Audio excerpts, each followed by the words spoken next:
days of long ago, created by the cosmic legends of the universe.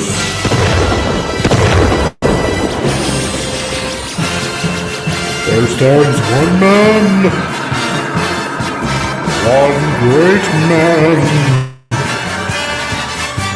a man dedicated to preserving all that is good in pop culture. Loved by few, hated by many.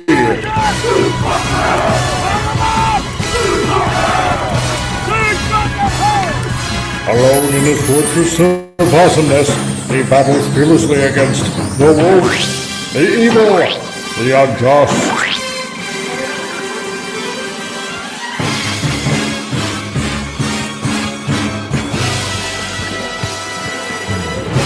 To right that which is wrong, to stand for justice, to serve all mankind.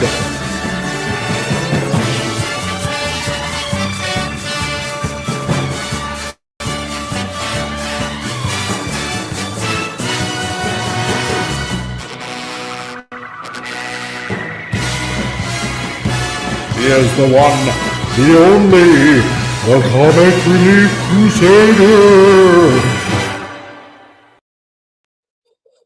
Hey guys, how's it going?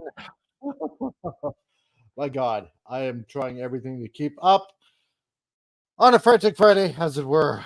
Holy moly, it's been unbelievable. I'm telling you, I feel like a chicken with my head cut off. And welcoming everybody that has made it so far into the chat, and we're simultaneously broadcasting on Rumble as well. So I want to thank everybody that is showing up on Rumble so far. Swanimo, that joined up on Rumble. Welcome to you, dear sir, and everybody on the YouTube chat, like James Caserta. If everything sucks, then nothing does. Well, yes. And Killer Rabbit from space on top of that. Greetings, Killer Rabbit. Glad that you are here.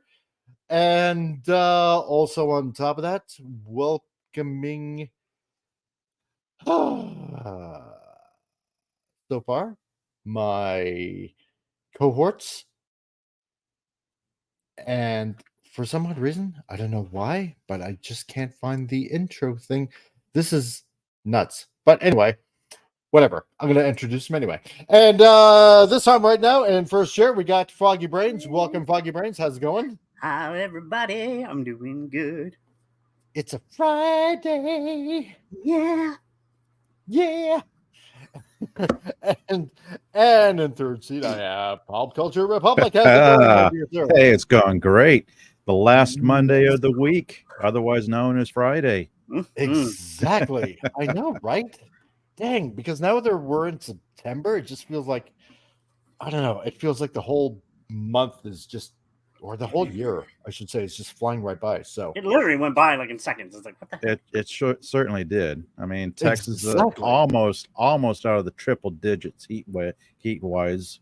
It is. Yeah. God. Yeah, I had to go uptown today, and I'm like, okay, it's a nice chilly. It was chilly last night. I get out and like, oh my gosh, I'm sweating. Oh my gosh, what the heck? It's so warm. Oh, it is.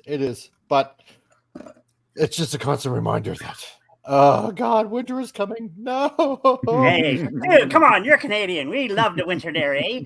Oh yeah, eh? And Carla Burton, I am here. Hello, Carla Burton. How's it going? Yeah. So, how has your week been going? Both of you. You because first. I can't get my. Pretty well. That's going great.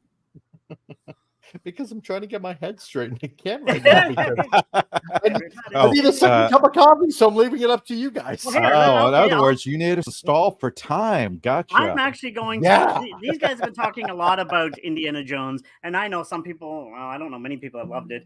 I'm actually going to give it a shot tonight. I know I'm torturous and maybe I'm self-mutilating, but I'm going to watch it because I'm just one of those type of people. So we'll see what all the hype or hate or whatever else is about. Mm-hmm. And there's also that anime, didn't that release a couple nights ago? We were just talking about it. I'm blanking out. Why am I thinking One Punch? It's which one was it again? You guys know.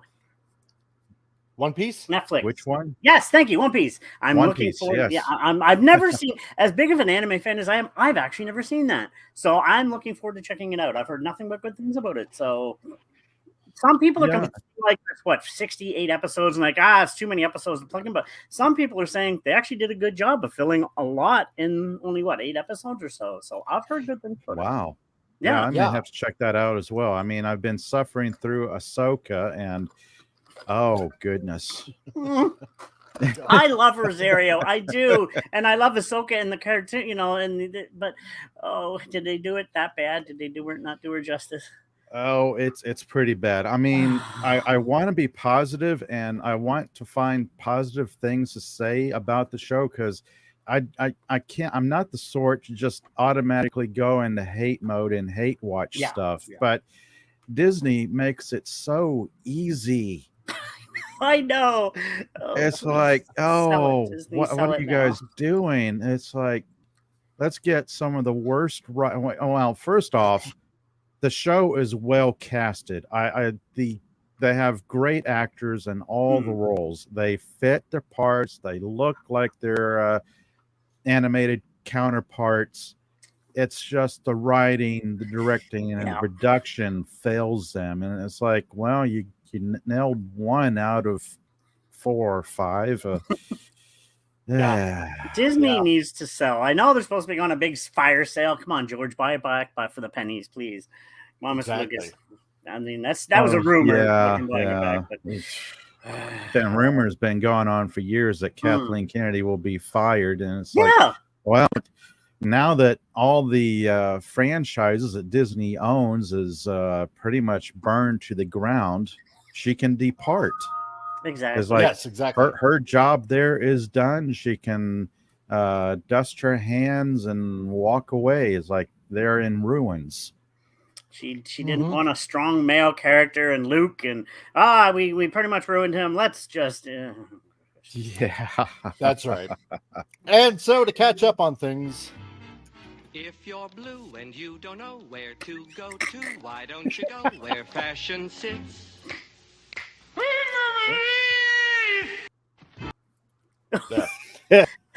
Okay, so I've caught up on the introductions there. Okay, so that's how far behind I am. So, oh God, I need $1 and a beach in Maui.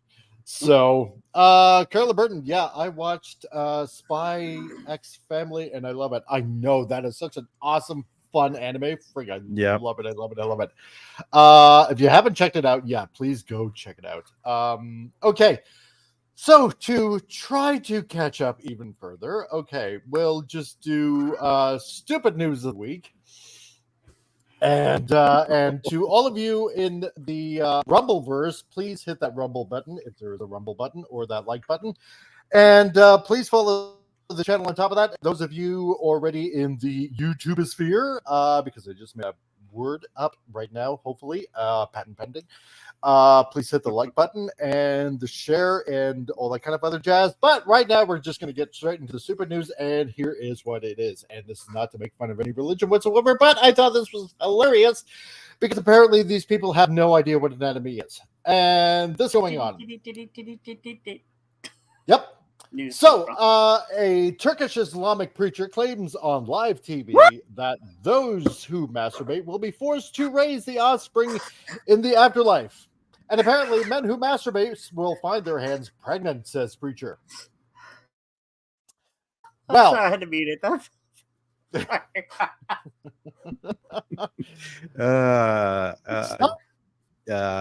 Somebody did not make it past grade 1. How do you do a pregnancy test there? Like, seriously, like, where's it coming out of? What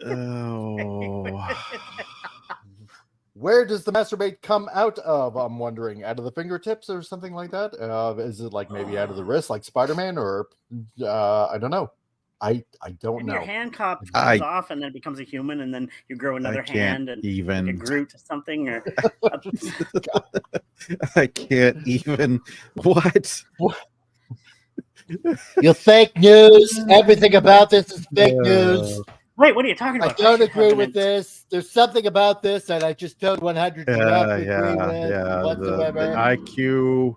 I'm the not IQ admitting to anything, points but are just I'm not admitting Yeah. anything. But I should have a family the size of LA. But anyway, Yeah, you should. So, Yes. and welcome, Stephen Mm. Ransom. You just joined in at the right time. So, yeah, I if your feel hand the starts to IQ. swell, Yeah. if your hand starts to swell, guaranteed it's probably because you pulled a hangnail wrong. It's not because it's her pregnancy or something like that. Or maybe you got bitten by a brown recluse spider or something like that. I have but I nothing to wore say a rubber about it.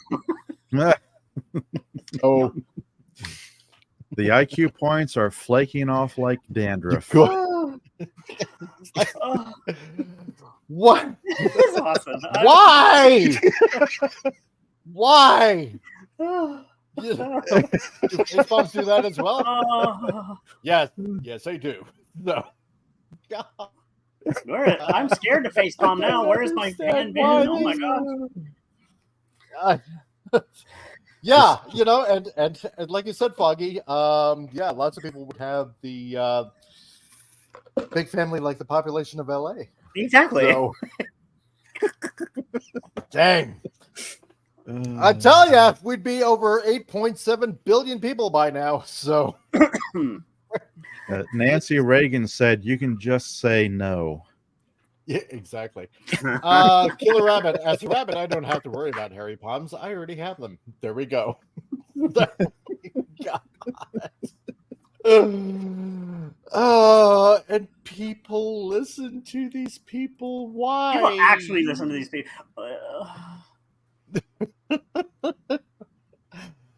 Oh, you know what? I just have to say this. Thank you to all of you out there, all of you retards, all of you stupid people, Dude, let me all of answer you this. people with the IQ of a rutabaga, because if it's not for you, I wouldn't have this news to start off the show with. So, I'm gonna throw in with this story just another funny one. I don't have the clipping, of course, but and it's serious because it was on TikTok. People actually believe this is rocks are racist. No, they actually removed a boulder from a they removed a boulder from a university campus because it was racist. Yeah, because it was racist.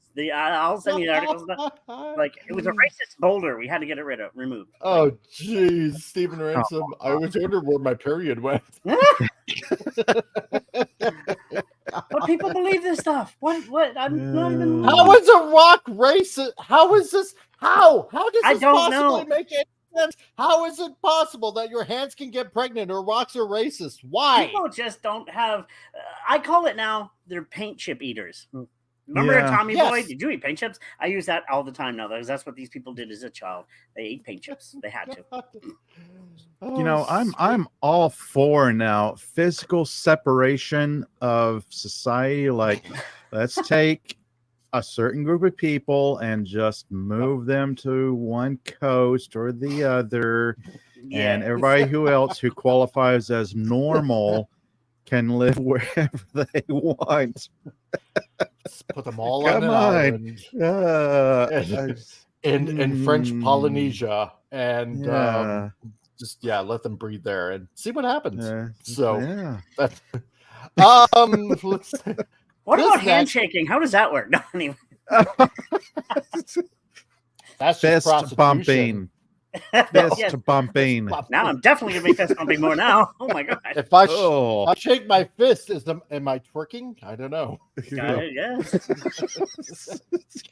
The jokes write themselves. I know. Oh my god. If I'm masturbating, then that's twerking on top of that. So I'm doing two things at once. So hand porn. Oh, that's a new idea. No.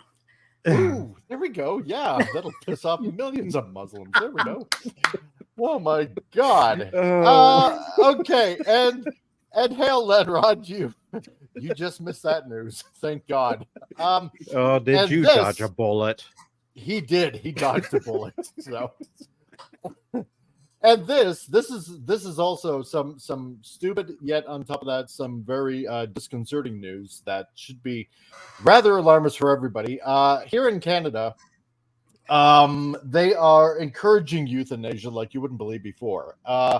and this is currently what is out in the Daily Mail, which I find very disconcerting. On top of that our government up here in the frozen white north is actually still promoting this like crazy. This from the Daily Mail. Canada is on track for another record-busting year of euthanasia death, with a 35% jump to some 13,500 state-sanctioned suicides in 2022. Yeah, this state. We're provinces. Who wrote this? Well, yeah, exactly that. Yeah, but this is very disconcerting. I mean, I know they're definitely pushing it in BC. Let me just try to see if I can zoom in on the numbers. Apparently Alberta. Well, you know what? It makes sense probably for, what does it look like, 40% in Alberta.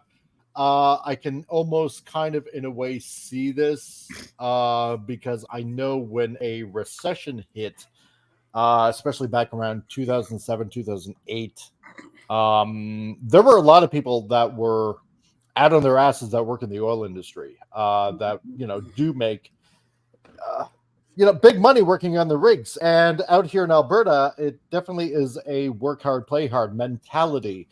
And when a recession hit, a lot of people were out of jobs and they were trying to sell their homes or sell their RVs, sell stuff like that, because like I said, it's a work hard, play hard mentality. And a lot of people have on top of that, committed suicide because they lost so much. And there was one. Oh, go ahead. Just to reiterate on that too, we all here in Canada, we know a lot of people that work the oil fields, and sadly, there's a lot of drug use on those places too, and a lot of depression and stuff. So, the fact that this exists in general, that they're allowing this to happen, we can blame the current government, but I'm not going to reiterate on that name. But yeah, it's not good at all. Yeah. I mean, there was a news article that came out, I believe, by CTV or CBC, I forget which, where there was a lady, I believe, in Ottawa. What was it? She was going through a lot of pain, and she could barely walk. And I believe she was an ex-police officer with the RCMP. And she was trying to get funding for, one of those chairlifts that go, like up the stairs and whatnot. Funding for that, because apparently, that was kind of guaranteed her. And our bureaucracy essentially denied her that. However, they encouraged that they make an appointment with a hospital for euthanasia. So basically, make an appointment to kill yourself. Yeah. Mind if I stepped off a little bit of the comedy and more to the serious, if you don't mind? You may. Our leader, Mr. Castro, that's all I'm going to say. He's a complete moron, and he's been one of the worst parts of this country he's ever had. That part there, the fact that he gives so much money away to other countries, and there's so many homeless in this country right now in Canada. And believe it or not, we're one of the worst in the G7 right now, out of all the countries, for the amount of money that people can't afford to live in this country right now. It's just got people are going to the States, they're going to Europe, because Canada is just becoming a really impossible to live country for any of us. It is. Yeah. And we need so just put a little bit of a spin on this, and I can catch up now. If you're blue and you don't know where to go to, why don't you go where fashion sits? Thank you. That's the monsters in the house. Yeah. There we go. Welcome to the Hello, good sir. I just want to say for a moment here, Foggy Brains, first of all, you won't have to worry. Soon the Anschluss will come, and the 4th of July will no longer be known as just an American holiday, but as a day former Canadians stood up with gratitude and said, if we're led by a Cuban, at least he'll say he's a Cuban. Long live President Teague. Yeah, exactly. Guys, this anti-Cuban sentiment. I mean, I think Justin Senor Trudeau is doing his best. I mean, come on, Cubans have run Cuba for hundreds and thousands of years, if not forever. Actually, he's an insult to Cubans. He really is. He's horrible. I don't know. He's handsome. Oh, He's an insult to air breathers. No, that part. I gotta be honest. All I know about him is that his father's actually Ron Wood of the Rolling Stones, and that his mother used to be married to a politician. Yeah. And allegedly, they say he's Cuban because his mom possibly had an affair with Castro. was it yeah. Che Guevara? Was it? I thought it was Che Guevara. So No, Castro supposedly. No, definitely Castro. Wait, He fucking faced it. which one was the one who died and which one ran Cuba? It was Che Guevara was their president, and Castro was a doctor who dies, right? Che Guevara actually wasn't he a rebel? Who were very well, they're all Yeah, rebels. he was extremely communist. but he was. So, let's just be honest. Extremely communist. If you win, were you really a rebel? True. For a moment there, they were rebels. And hail Moira Kitty that just joined in. How's it going? Nice to have you here. Hello. Meow meow meow meow meow. PCR, I want to apologize for using for yesterday in the chat. I said, don't say shadow banned. It's unnecessarily fearful. It came off bad in the chat, but I think what happened was our hostess was very freaked out by what happened, and using that word, like she had her video on, and I saw her face like get even a little paler, and it's a shame because I think that was a really good, really enjoyable review of a show that's not very good and not very enjoyable. You guys outperformed the show by a lot. Oh, and thank you. I would just say I don't think it was a shadow ban. I think it was a glitch. It was a glitch. It was a glitch, but we will be repeating that tonight. We will be redoing the review of Ahsoka episode 1 and 2 tonight because that particular stream was taken down by Disney. Here's Stephen Ransom says, Bender says, so what's the problem? You humans are so concerned with your lives. Dying isn't such a big deal. It's inevitable, in fact. That is true. So, anyway, carrying on, yesterday, One Piece on Netflix came out, and I didn't have the time to, because I had to work on top of that, catch one episode. So I'm going to say this. It is actually quite good. And the 8 episodes that they got out right now, and it seems like around 1 hour episodes each, covers, I believe, 8 volumes that are out on One Piece. So we're going to try to One end Piece this week. Oh, yeah, One Piece is great. So far, so good. Wow. So as we're going to try to end the week on a good note, we'll just take a look at this new article by Bounding into Comics here. Netflix's live-action One Piece director on collaborating with series creator Ichiro Oda. I think it would be insanity not to include him in every single decision that you make. That being the byline, I am quite happy that this is the direction, like we covered on Tuesday, that he's going to be taking. And hello, Zaphod Beeblebrox. I hope I'm talking to both heads and not just one. So great to have you here. So, yeah, I mean, like I said, I watched the first episode last night, actually with my son, and damn, this is going to be good. I've never watched the anime on top of that. Well, actually, I watched a little bit of the anime. I never really read the manga because I know the manga follows the anime. But yeah, I think this is in really, really, really good hands. And the good part about it, if I may say, just quickly, like I said, it's about 68 episodes, but a lot of people are saying in these 8 episodes, they fit in the 68 pretty well. Wow. They do. Well, that is impressive. Yeah. I know. I've heard nothing but good, and I'm looking forward to it now. Yep. And so carrying on with the article, yet in another instance of the series production team pushing back against Hollywood's disdain for source material accuracy, Netflix's live-action One Piece director Mark Jobst believes that any attempt at adapting Ichiro Oda's seminal work without consulting the man himself would be nothing short of insanity. Yes, and I have to 100% agree with that. Oh my God. Like I said, the first episode, just amazing, and it is hilarious to watch. Just hilarious. Other animes start doing that. Talk to the originators. Talk to the people involved with the original. Maybe you'll actually... Exactly. Death Note was a disaster. Cowboy Bebop was a disaster. Oh goodness! Oh my lord! The less said about Cowboy Bebop, the better. If only we Wait, could you guys didn't go enjoy back. you didn't enjoy the improved the improved version of that story? Come on. No. Oh no. You guys are so 19th century. I know. That's I'm right. such a nihilist. Practically a Luddite. Yes, exactly. Perfect word. The Luddites were they were the original saboteurs. The Luddites or the Luddites, they're the ones who threw their wooden shoes into the gears of the machines. They hated technology. I guess the Unabomber is a Luddite. I say Luddite. Okay.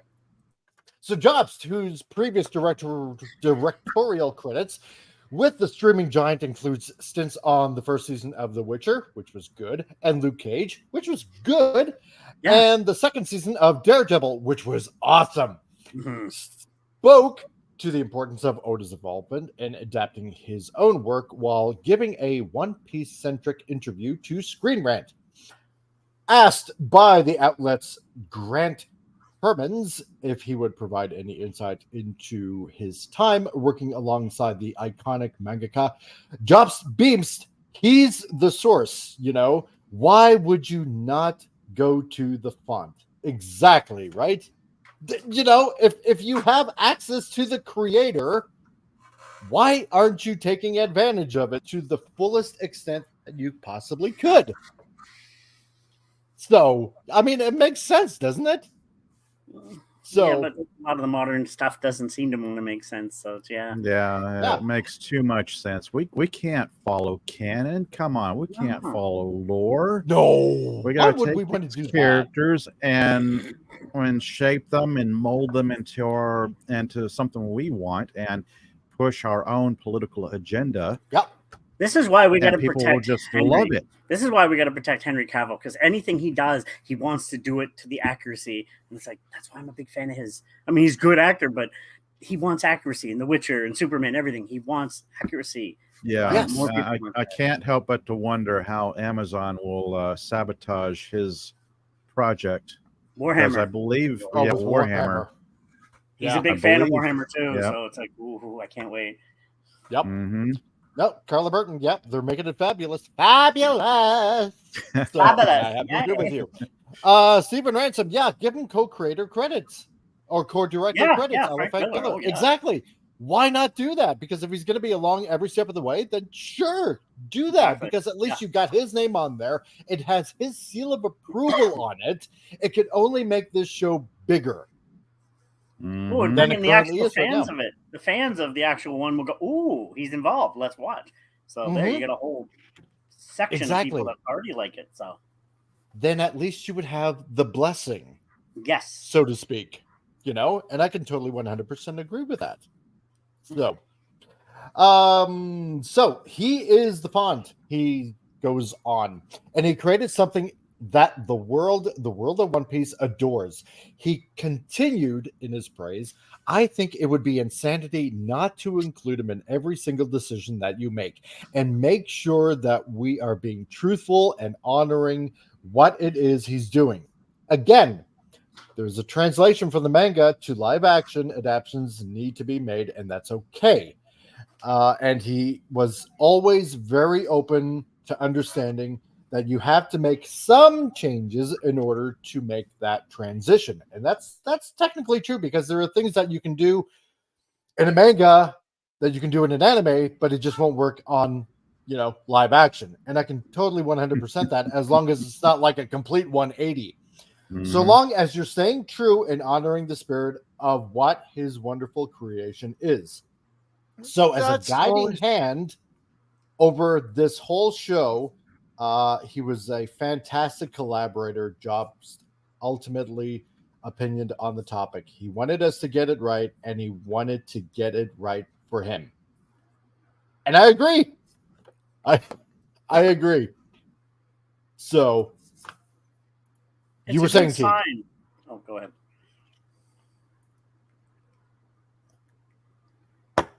Okay, T, you lost your spot. It is a good sign to where maybe the future live actions are going to go. Let's hope this is a changing of the guard in a good new direction where you're going to bring in people that are involved with the past ones. And like, wow, this is exactly. I mean, we can only hope. We can Exactly. only hope, John, because if people realize that they adapt something and give the fans what they want, because usually in the past it's like they have the mentality of, oh, you don't give the fans what they want. You don't make something that pleases them. You give them what we want, and they'll love it. Exactly. And then when their properties crash and burn, they're left wondering, well, what happened? There's too many artists, and which we're seeing with Marvel and DC and stuff like that, because they're doing what they want, and it's faltering. They're attacking the fans. They're calling them istophobes and whatnot, every name under the sun, and it's like we don't understand why our properties are crashing. People aren't watching them. Yeah. And hail to John Riddle that just joined the chat. Where's the donuts? They're in the corner, I think. They're in the corner, because I can't take the word kiddie table because you know who that belongs to. So I don't have a kiddie table, unfortunately. I'm sorry. I'm so ashamed. The back shelf on the left. Yes, that's right. Yeah. No, you're right. I mean, and this is why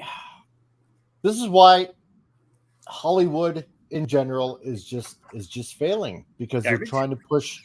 Yeah, that's why it's utter 100% garbage. That's because they are trying to tell you this is what you want, when everybody is saying this is not what we want. You know?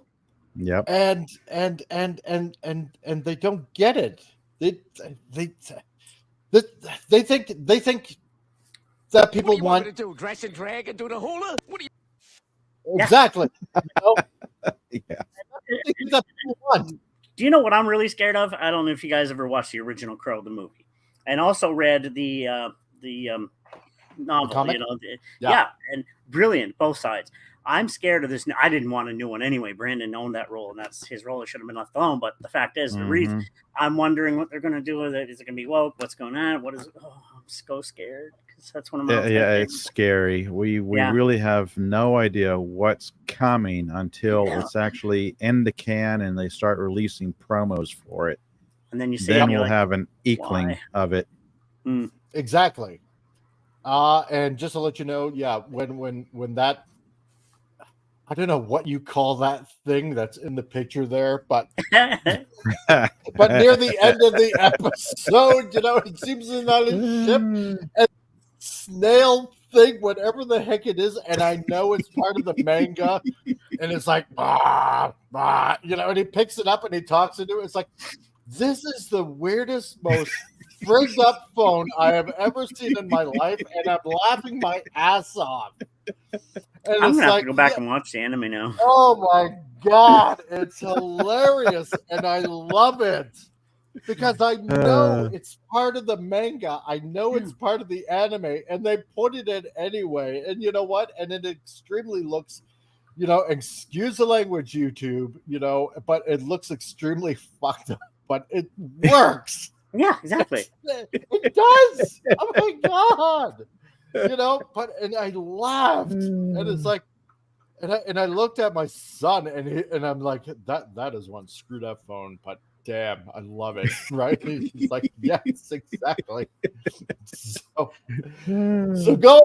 As noted above, Jobs is not the first member of One Piece's production crew to have realized that working with a creator and translating their work to a different medium is a far more successful game plan than overwriting them or outright rejecting their input, as was the case with Netflix's Cowboy Bebop Abomination.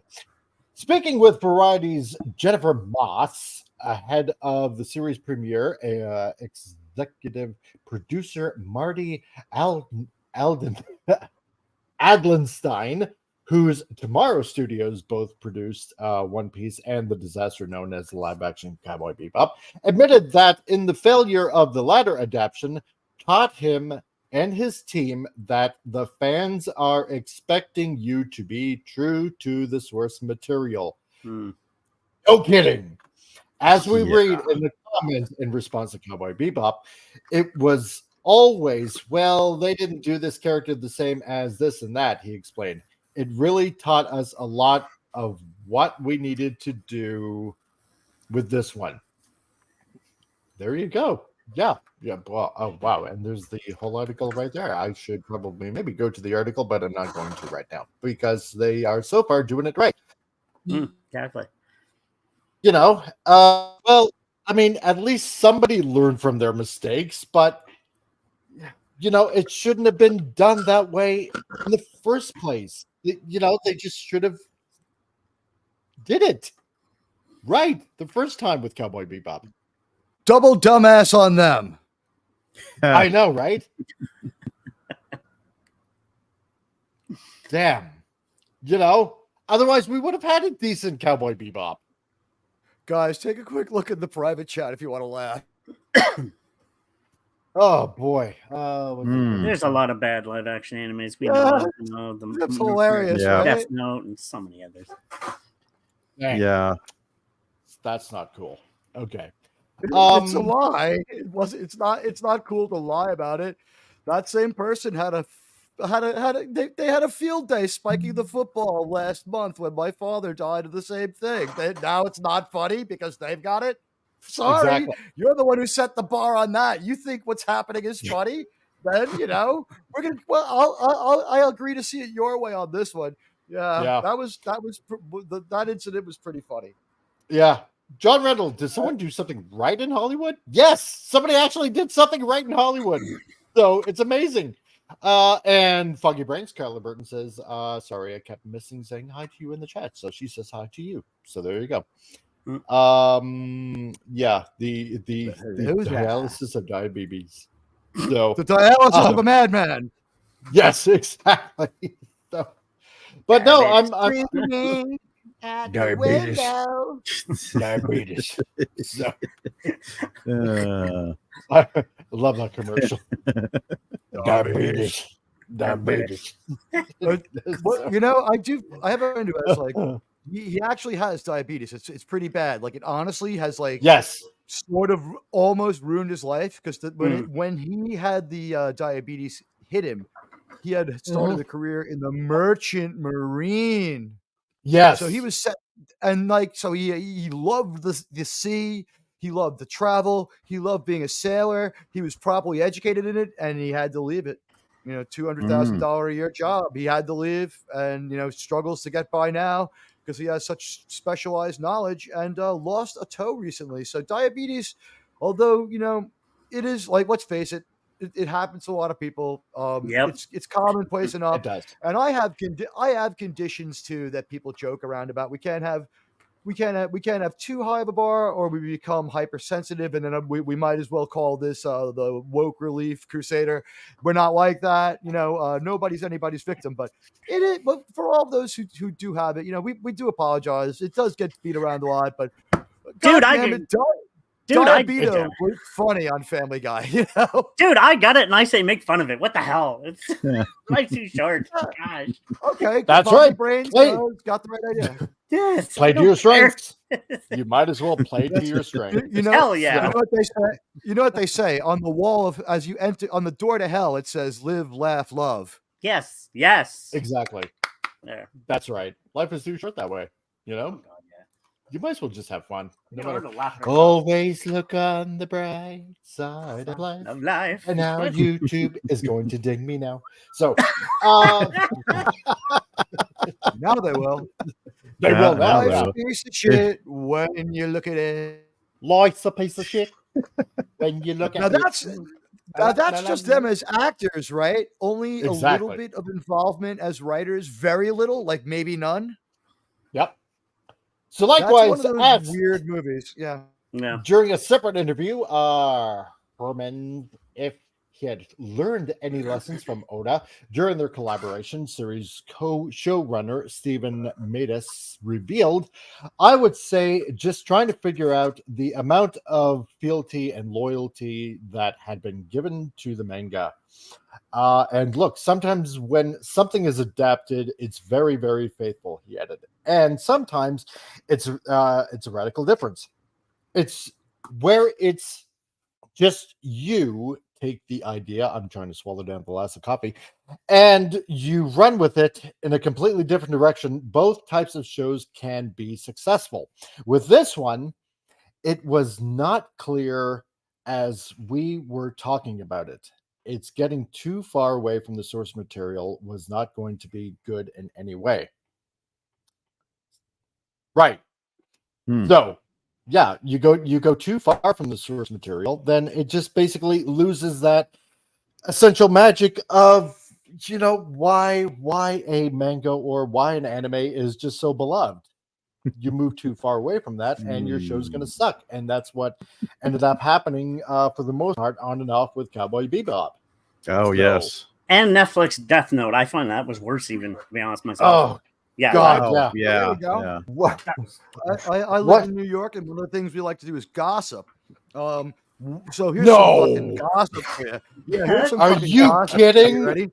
Hold on, let me forget all the speech therapy my parents had to put me through, so I was able to be intelligible and me talk in my New York accent. Okay, so anyway, you hear about this shit that's fucking going down, huh? I heard it's a fucking scam.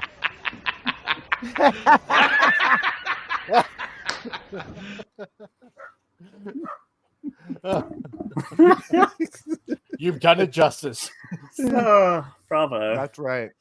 Because the only thing I can do is, we're walking over here. So that and somebody said, why do you want to save Star Trek? New Trek is so bad. And I was like, I pulled the line that I think I got to give Appion credit for getting me to watch this movie. I pulled the Shooter McGavin. They're like, save it. I don't want to save it. I just want to take possession of it so I can burn it down. Piss on the ashes.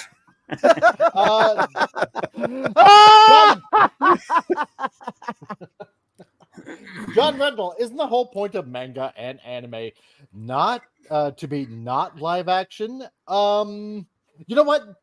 To a certain degree, I'm going to have to say yes, because so listen to this shit.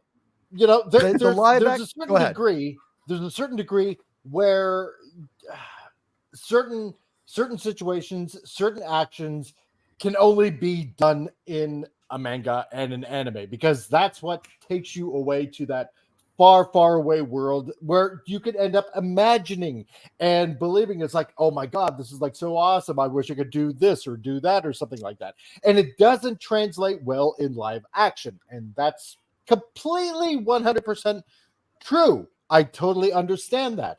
However, there have been various Japanese live action movies that have been adapted to, from a manga or from an anime that has been solely released in Japan that, in a certain kind of way kind of works. There was imagine if someone made a sci-fi movie out of Seven Samurai, that would probably work. Oh, I would love that. Oh, that would be awesome. Like a few years ago, they could call it Star Wars. Yeah, exactly. They released what was it? Attack on Titan. That was done in a live action 2-part movie. They did Assassination Classroom. Actually, let me reiterate back what I was talking about. Death Note from Japan. There's a version of Death Note from Japan that's brilliant. Yes. Oh, there's three Death Note movies from Viz Media that are excellent. There's 2 that do the main storyline, and then a third one focusing on the character of L, and they're all really well done. Oh, and on top of that, let's take a look at Battle Angel Alita. Yes, that was done very well. So I think I loved it. I think what's going on here is that Japan, where they have a sheer reverence for the source material, right, to be adapted into anime, because generally most, like I would say, probably maybe 95 to 99% of anime is directly taken from the manga, and they everything is about honoring the creator or the creation of the source material, right? So Because that's a big thing in Japan, honoring what comes before you, right? And that's a thing that is not really done per se much Here in North in North America. America. Yeah. Exactly. Yeah. Right. So And here's, so here's North the America rumor I is heard about this one. Ready? right. I'm sorry. Here's the Well, rumor I well, heard about this one. I okay. heard that the ownership at Crunchyroll, and if anybody knows different, to tell me. But I heard what happens here is in America, Crunchyroll has a whole app, and it's like a Roku channel that does anime all day, right? Mm. And it's Yep. pretty good. They don't mess with the anime; they just put it on. What I understand was this was found to be a business opportunity by people who had more of a political agenda, and that they are the ones who created the live action Cowboy Bebop, and that basically, like, Anita Sarkeesian would be totally down with them if it's not involved. The Crunchyroll is sus. It's been a while right. since anyone. It's been a while since anyone said it, but I think Yep. it was. I don't want to give anybody a problem by saying the wrong person, but I believe it was Clownfish, who have just a lot of great information. Yeah. I think that things like Comicsgate and things like some of this disrespect, this anti-disestablishmentarianism that we're talking about here, I think that maybe the people up at the top at Crunchyroll, if they are what they said, what has been said of them, and I don't know, I cannot pierce their corporate veil, and I do not Yeah. do anime. Brandon might know, but the bottom line is, if they bought this just to make money to fuel an agenda, I mean, I'm not going to say boycott your anime because everyone loves that, but it means that when shows that come from Crunchyroll filter onto live action, they're going to try and ruin them, and they're going to try to turn them into. I have morons on my payroll! And I'll back you know you what? up on that. I've heard of that too. So Yes. This is something. This is something that's all over New York for years now. It's all over Yeah. fucking New York. We're talking about it here, but yeah, no, other people have heard about this one. Apparently, isn't it amazing how I just, like, when I talk in my natural accent, it sounds like a cartoon, and it's like I'm putting it on. But when I put on the voice that I have to consciously concentrate on not to use the New York accent, it sounds natural. It's very strange. I know how Scully from the X-Files feels, right? She like has an Yeah. English accent, but she can also switch to an American accent. But yeah, I've heard that Crunchyroll was a well thought out venture to make money by the woke. They're like, how can we Yes. take money from the people we hate and use it against them? Exactly. Hmm. But So you're getting punked. You're getting. I but found at least, that's why I look for my Crunchyroll NOA in is other free. ways. Wink, wink. But yeah, no. It's, Well, you don't yeah. have to pay to watch Crunchyroll, but you are helping out their advertising rates. Yeah. But you're not that exactly. responsible. But let's face it, Crunchyroll, not one of the top 10 apps. No. But this is a formula that they're just starting to figure out, and this is a no-brainer, really, because if you are really a good follower of manga and anime, then you obviously know that everything is done to honor the creator of said series, right? Yes, and yes, the problem is in Hollywood, and this is why Hollywood is failing so badly, is because they jam-pack all their writers' rooms with the wokest of the woke people that are either just pushing a whole agenda, whether it's like an extreme far left LGBT or trans or racist, like only Black Lives Matter, or race swapping, or race swapping and all that junk. And this is why everything is failing. And it's like this guy comes out, does this series so far, and it looks like it is gaining traction like crazy.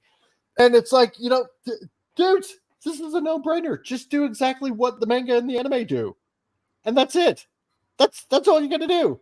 I'll never understand how Hollywood and all these companies don't figure out, stick to the letter and it'll succeed. How can they not figure this out? It's as if they're purposely trying to tank themselves. Yeah, they deliberately go out and hire people who want to go against the lore, the people who want to make divisive movies or adaptations, and they don't care about the lore. You have many of them just coming out and saying, "Oh, I don't care about the lore. I don't care about canon." No, exactly. You know what?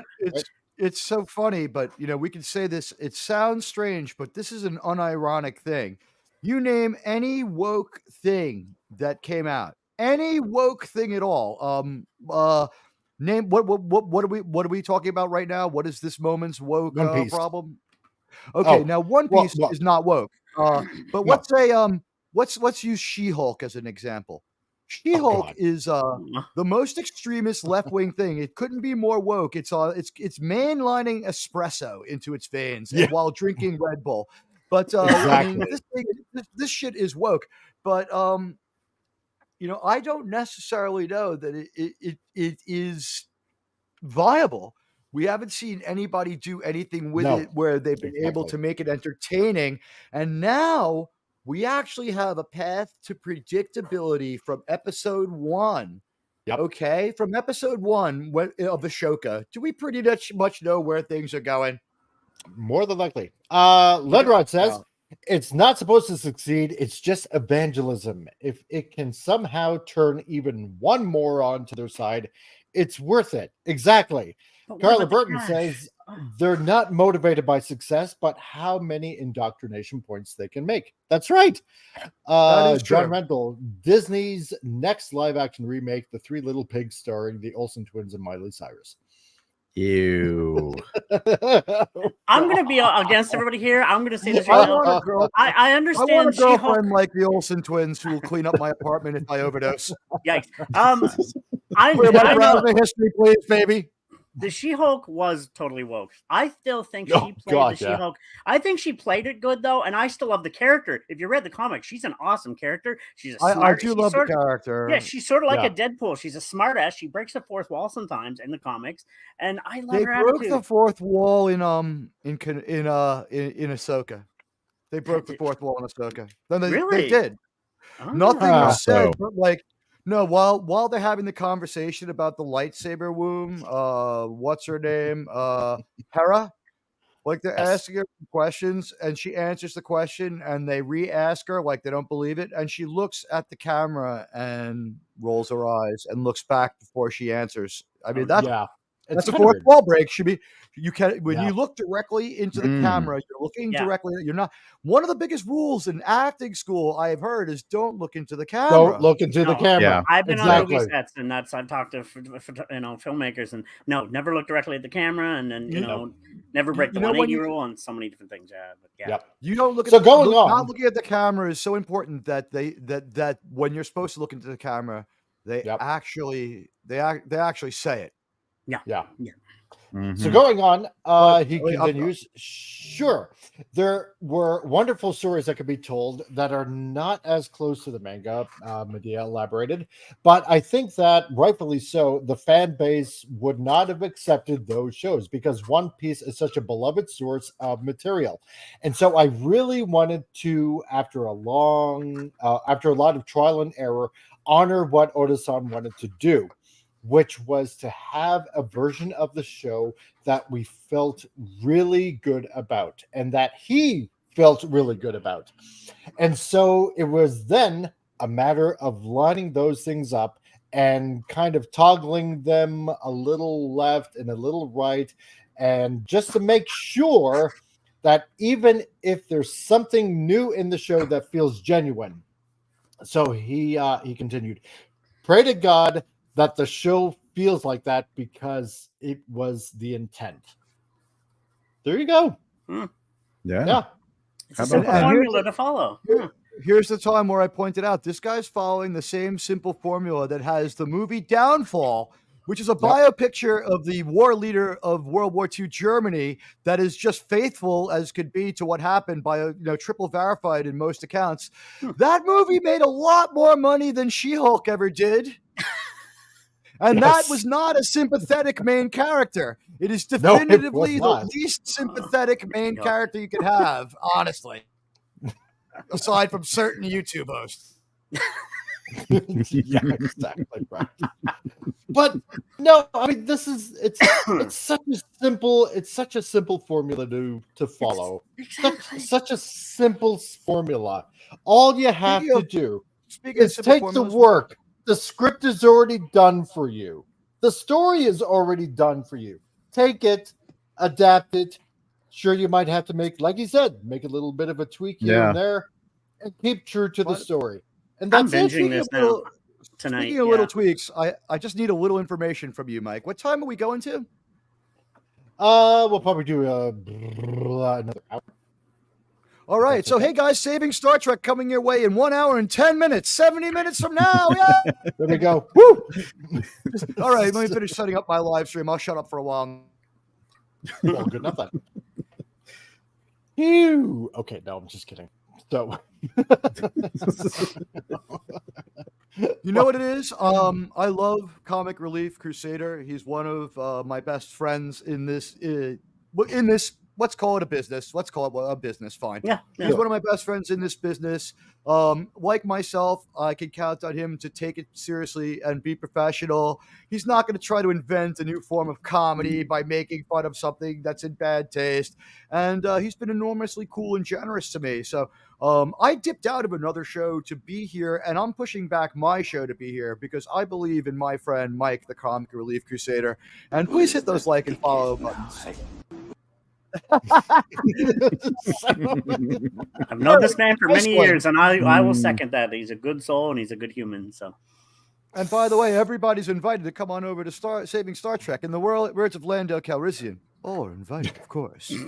And what could go wrong after an invite like that, right? James I don't know, Caserta? James Caserta. Yeah. There's no way. There's no way to save Sir. No. There can be. May I explain that I talked about this on the show I was just on before, which will remain nameless. I don't want to cross promote. That show's now over anyway, I think. But I was asked, about Saving Star Trek, and I said it's a name that has upset a lot of people. I have been attacked for this name. I have been dragged for this name. We all see on Twitter that there are name streams bearing my name on a daily basis, fueling other channels. They are so upset that someone would dare to say Saving Star Trek. Well, you know what? Star Trek, I can't write it, right? So, obviously, if you're taking me literally, you're insane. That would mean I'm a billionaire, but and maybe I am. But here's the thing. When we all can get together and make Star Trek fun again, like New Trek isn't, when we watch New Trek and we have a rip, we had a rip watching Strange New Worlds. It was the stupidest fucking thing ever. It was a bad thing for Star Trek. It was a bad way to watch. It wasn't the way I want my Star Trek to be. It's not the way I want to watch Star Trek. But you know what? We saved the idea that Star Trek is at least fun. Star Trek's supposed to be fun, right? Yep. Yeah. Supposed to be. When we watch Strange New Worlds, after dark. How's it going, dude? Glad to have you here. But as for this, this Gap is After a Dark isn't a YouTuber. So. Nah, Gap After Dark's a navigator on a spice freighter. That's right. He just says Justin Trudeau wants his pick Barbie outfit back. But yeah, this anime is going to give direction, hopefully, for future anime. I wonder what. I think so. I will say this. As far as the comment about the Gap After Dark, maybe Gap After Dark is a mighty warrior and a good friend. But I'll also say this. I'd be curious to see who Trudeau dates next. He might want to be political in his dating choice. Like, he could be like, I want you to meet my new significant other, they, them, Ezra Miller. He's capable of it. Yeah. Now put that thing back where it came from, or so help me! Oh, if we're going to go there, did you hear what Trudeau said recently? He said to Canadians, us Canadians, be careful of certain states you go because they're against the LGBT. Like, what? Well, shut up. Oh, yes, that's right. You know, that's right. Yes. A travel advisory warning. Yes. That's great. Are you serious? Oh, my God. Like, give me a break. PCR is just mad because he lives in one. I'm sure that made the list. I'm pretty sure, and it would be a mark of pride. You know what? I just want to say my doctor told me to watch out for those people. My doctor told me to watch out for rising PCR levels. He said they're dangerous. Oh, there you go. But here's the thing. To all of you down in the States, okay? Because I know that, what was it? All the major news networks down there were saying that there's this big, giant, scary variant that's coming from Canada. No. Okay? No. Just no. There isn't. Okay? There is no scary fifth wave, fourth, infinity wave. There is no dangerous variant up here in Canada. Okay? Yeah, I'm starting to hate that word too because it's oh God. You mean another variant of the poof poof? Okay. Let's call it an endless wave. Yeah, exactly. Yeah. So, John Rendell, when do you get a Trudeau? You got to start with a flower. So you got to start with some artisanal flour and some ethically sourced milk, and then you get some free range chicken eggs, and that's how you make true dough. Yeah, that's right. So, but yeah, it's actually much worse for the environment. Yep, it's nice to show because I can't talk right now. It's nice to know that that this show is on the right path. It's doing everything right. Yes. So there's hope. That makes me feel good as an anime fan. I'm very happy so far with what I'm watching. There's hope because the next thing I can think of that's on the horizon adaptation wise is Gundam. If they screw that up, they are going to have legions of Gundam fans majorly PO'd. Yeah. Yeah, or like I said, the movie Akira. That's another one they're talking about. And it's in God, yeah. And I already released a video on that. I don't want anywhere that piece of crap near Akira whatsoever. I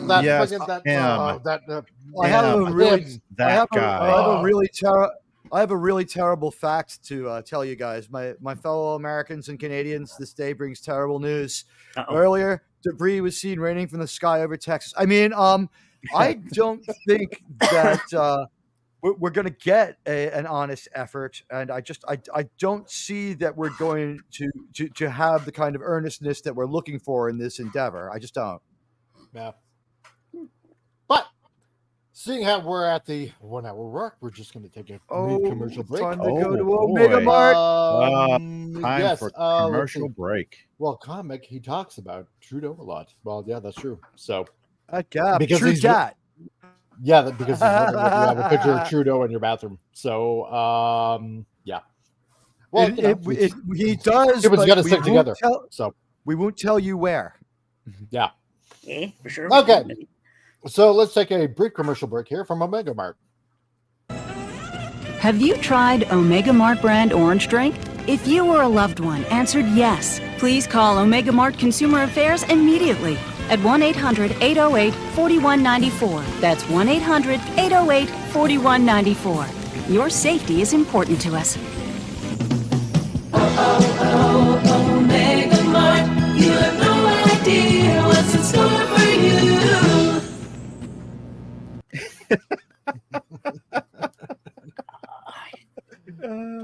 That's scary. I'm scared. I think we just broke Foggy's brain. I don't know. Yeah, it's just like, what? Oh God, Carla, the prices. The prices. I've never been scared of orange juice before, but now I'm terrified. That's reminds me of the movie The Thing. It's coming alive. It's going to kill us all.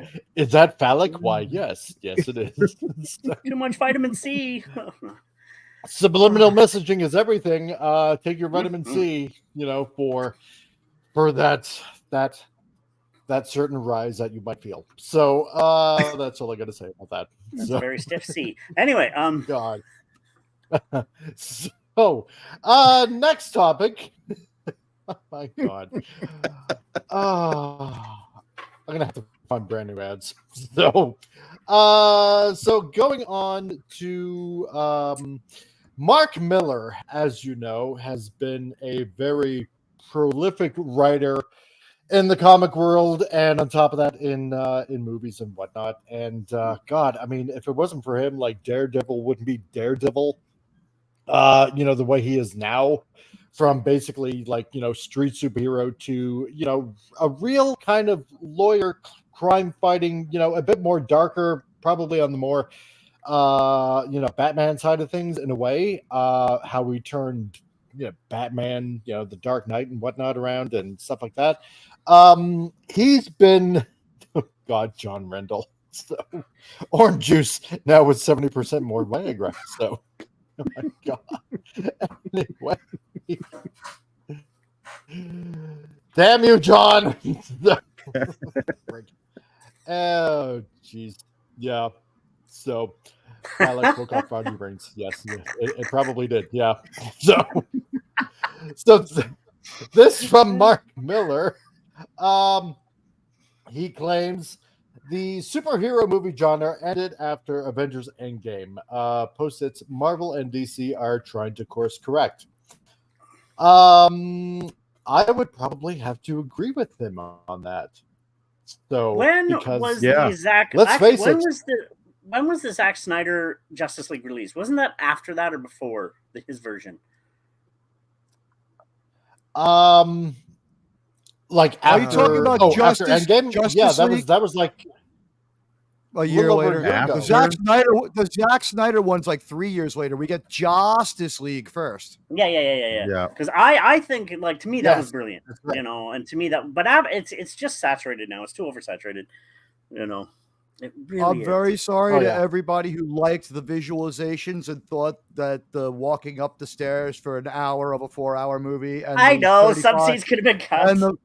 And the 40, or how about the 45 minutes of slow motion? Perhaps we could have just done that, like maybe 10 minutes of slow. Maybe the movie is an hour and 45 minutes of nothing on top of the movie we already got. And I would say this. I do apologize to my friends who like Zack Snyder. And I do think that he is a good director, but he is the most pedantic filmmaker ever. God, we see them walk up every step. If you think Ashoka is slow, then I mean, you know, welcome to the Snyderverse. And the people in the Snyderverse are as dumb as fuck. Perry White sees aliens come down from the sky and level his city. In the next movie, which takes place a year later, Clark Kent, who he hired to be a reporter after having the jobs of non-college graduate bum, hobo, church janitor, and fucking fisherman. He walks into the Daily Planet and they give this guy a goddamn job. He can barely read and write. He's a fucking alien who self-identifies as Kryptonian. And the alien says to him, he goes, "Hey, Perry, I've heard that there's a bat vigilante hanging out by the docks." And Perry White, who's seen an alien invasion and like 65 skyscrapers fall and seen like all sorts of stuff, he goes, "Ain't no such thing as a Batman. What do you think I am? Some kind of idiot? Take that nonsense back to it ain't 1933 no more. Kent, apples don't cost a nickel." It's like, you know what, Perry White? The reason why the death toll in Man of Steel is so high is because people read your fucking paper. Like Lois Lane, I know about aliens. I'm going to sue you. No, yes, Justice League had no too. Curiosity. Nobody. Wait, hold on. Let me just finish this one. I'll say this. Okay. Name any person at all in the Snyderverse, and they are wrong for what they're doing. They don't have the traits for their job. Superman doesn't care about people. The Flash is a slow-minded, slow-witted fucking idiot. Batman is a tightwad piece of shit who doesn't check on his fucking wounded employees. So, like, they're not very much like Lois Lane is a smug asshole. Superman lets people die left and right just to save Lois. If you want Superman to come out, slap a gun to Lois Lane's head. He'll be there in a second. But if you do something to his mom, you're going to be fine. He's not going to know. It's a reflection on the real world, T. That's what would really happen in this world that we live in. Did you love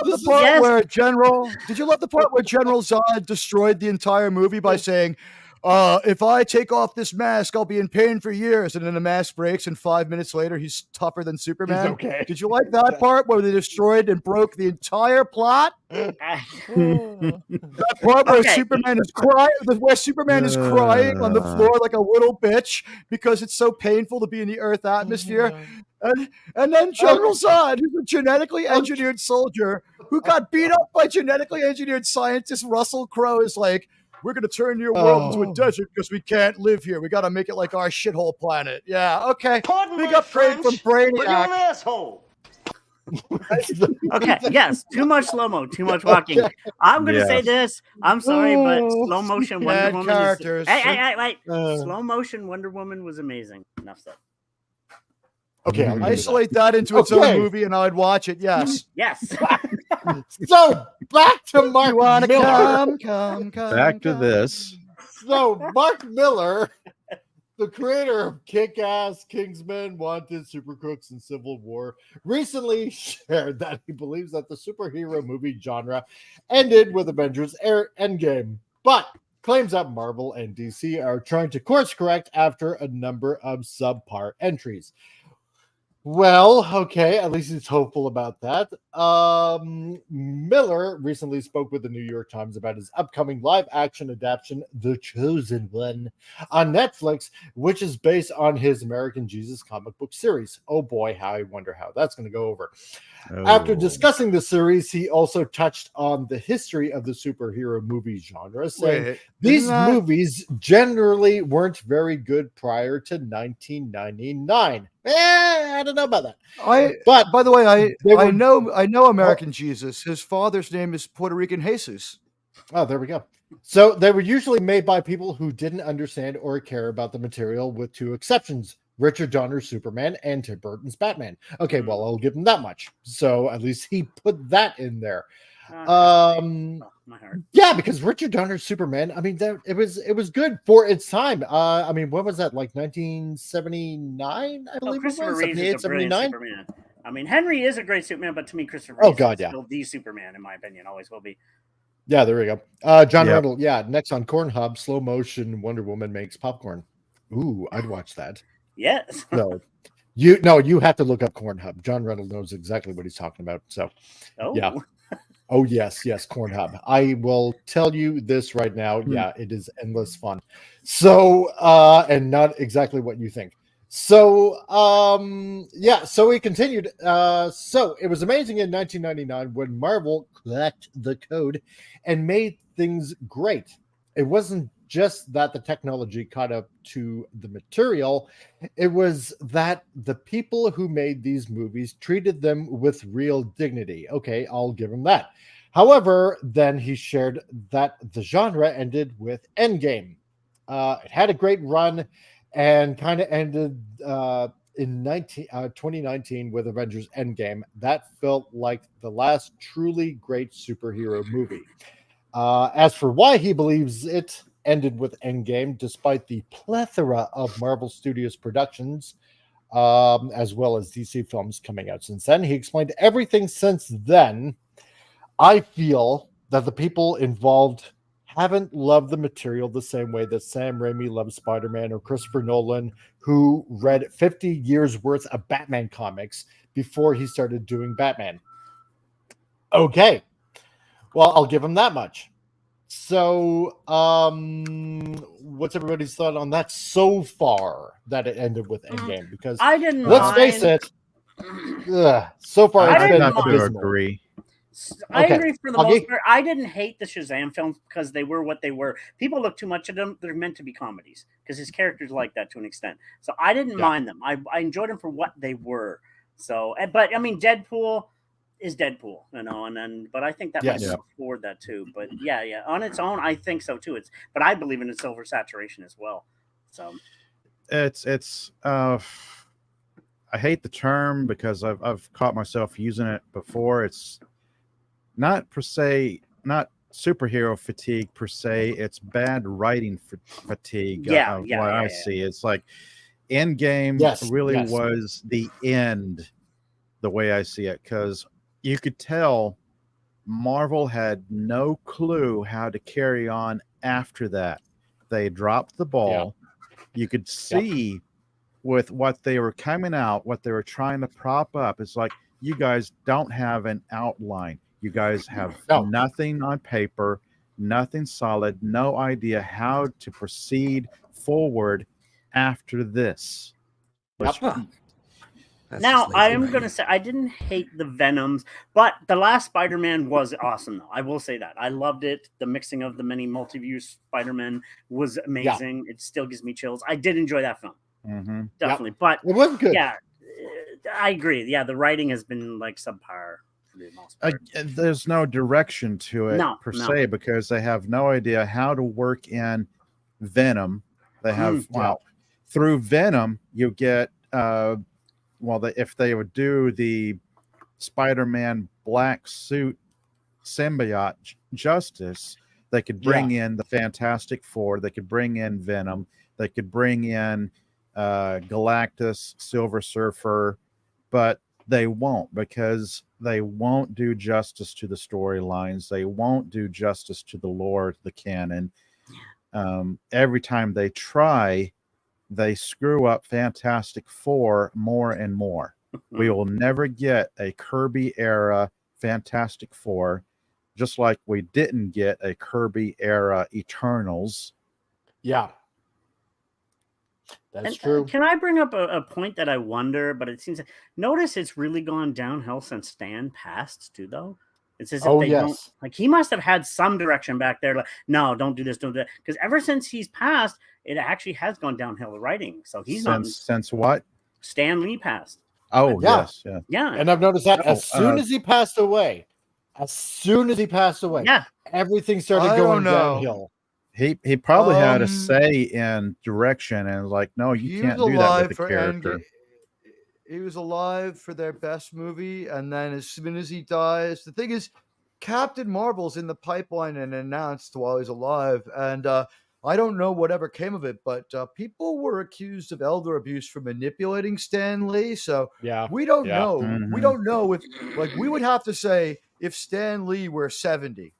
Right, because when he was blessed with a very long life, and we hope that the things that we heard weren't true, just because we don't want that to happen to anyone, right?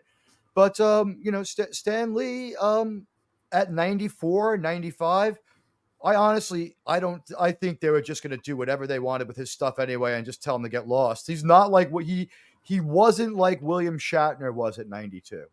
William Shatner's still like a 40-year-old. I've seen William Shatner in person. It's incredible. Yeah. This is the way I see it, right? And this is just my personal view. I mean, you can go ahead and disagree with it or chat. What do you think, whether on Rumble or here on YouTube? This is what I think. I think that Stan, and this is just, again, me personally, I think he was like just that little bit of glue that was just left to hold things together. And then as soon as he passed away, everything just kind of unraveled right there. It's kind of like, okay, the father figure, so to speak, like the last remnant of true Marvel is gone, right? Yeah. To oversee everything, all these properties that we're making movies of. And we can just now go ahead and do whatever the hell we want, right? And hey, Lost Wanderer, how's it going, dude? Captain Marvel, was woke before he was still alive during that, but it's gone extreme woke since then. So I think something to keep that out to an extent. Not saying he didn't always, but I think he did have some say. But as soon as he went, it's just went totally tilt the opposite way and just after Stan Lee, there was really no what would you say, old guard from Marvel. Exactly. The old guard Marvel who keep things in line. It's like, you're going to do this and this with the character, but not that. No. Well, I mean, because let's look at it this way. If Jack Kirby was still alive, and I know, like he would have been like 106 if he was still alive today. But then again, like Eternals came out like what, 3-4 years ago or something like that. I think. Yeah. No. Maybe it was like more like 2. Sorry. But you know what? If Jack Kirby was still alive, or Stan, or both of them, oh my God, we wouldn't have probably gotten that abomination that we got, because it was like race swapped and gender swapped. On top of that, it would have been probably much more of a different movie than what we got right now. And this is why I think this is what the problem is, right? They passed away. They think, oh, great, the parents are out of the house. We can do everything that we want now. Let's trash the joint. Yes. Exactly. And that's just the way I see it. Now, everybody in the chat can go ahead and disagree, whether, like I said, whether you're on Rumble or on YouTube here, because we're simultaneously broadcasting it to everybody out there. Please hit the like button, because it really helps the algorithm and all that kind of stuff.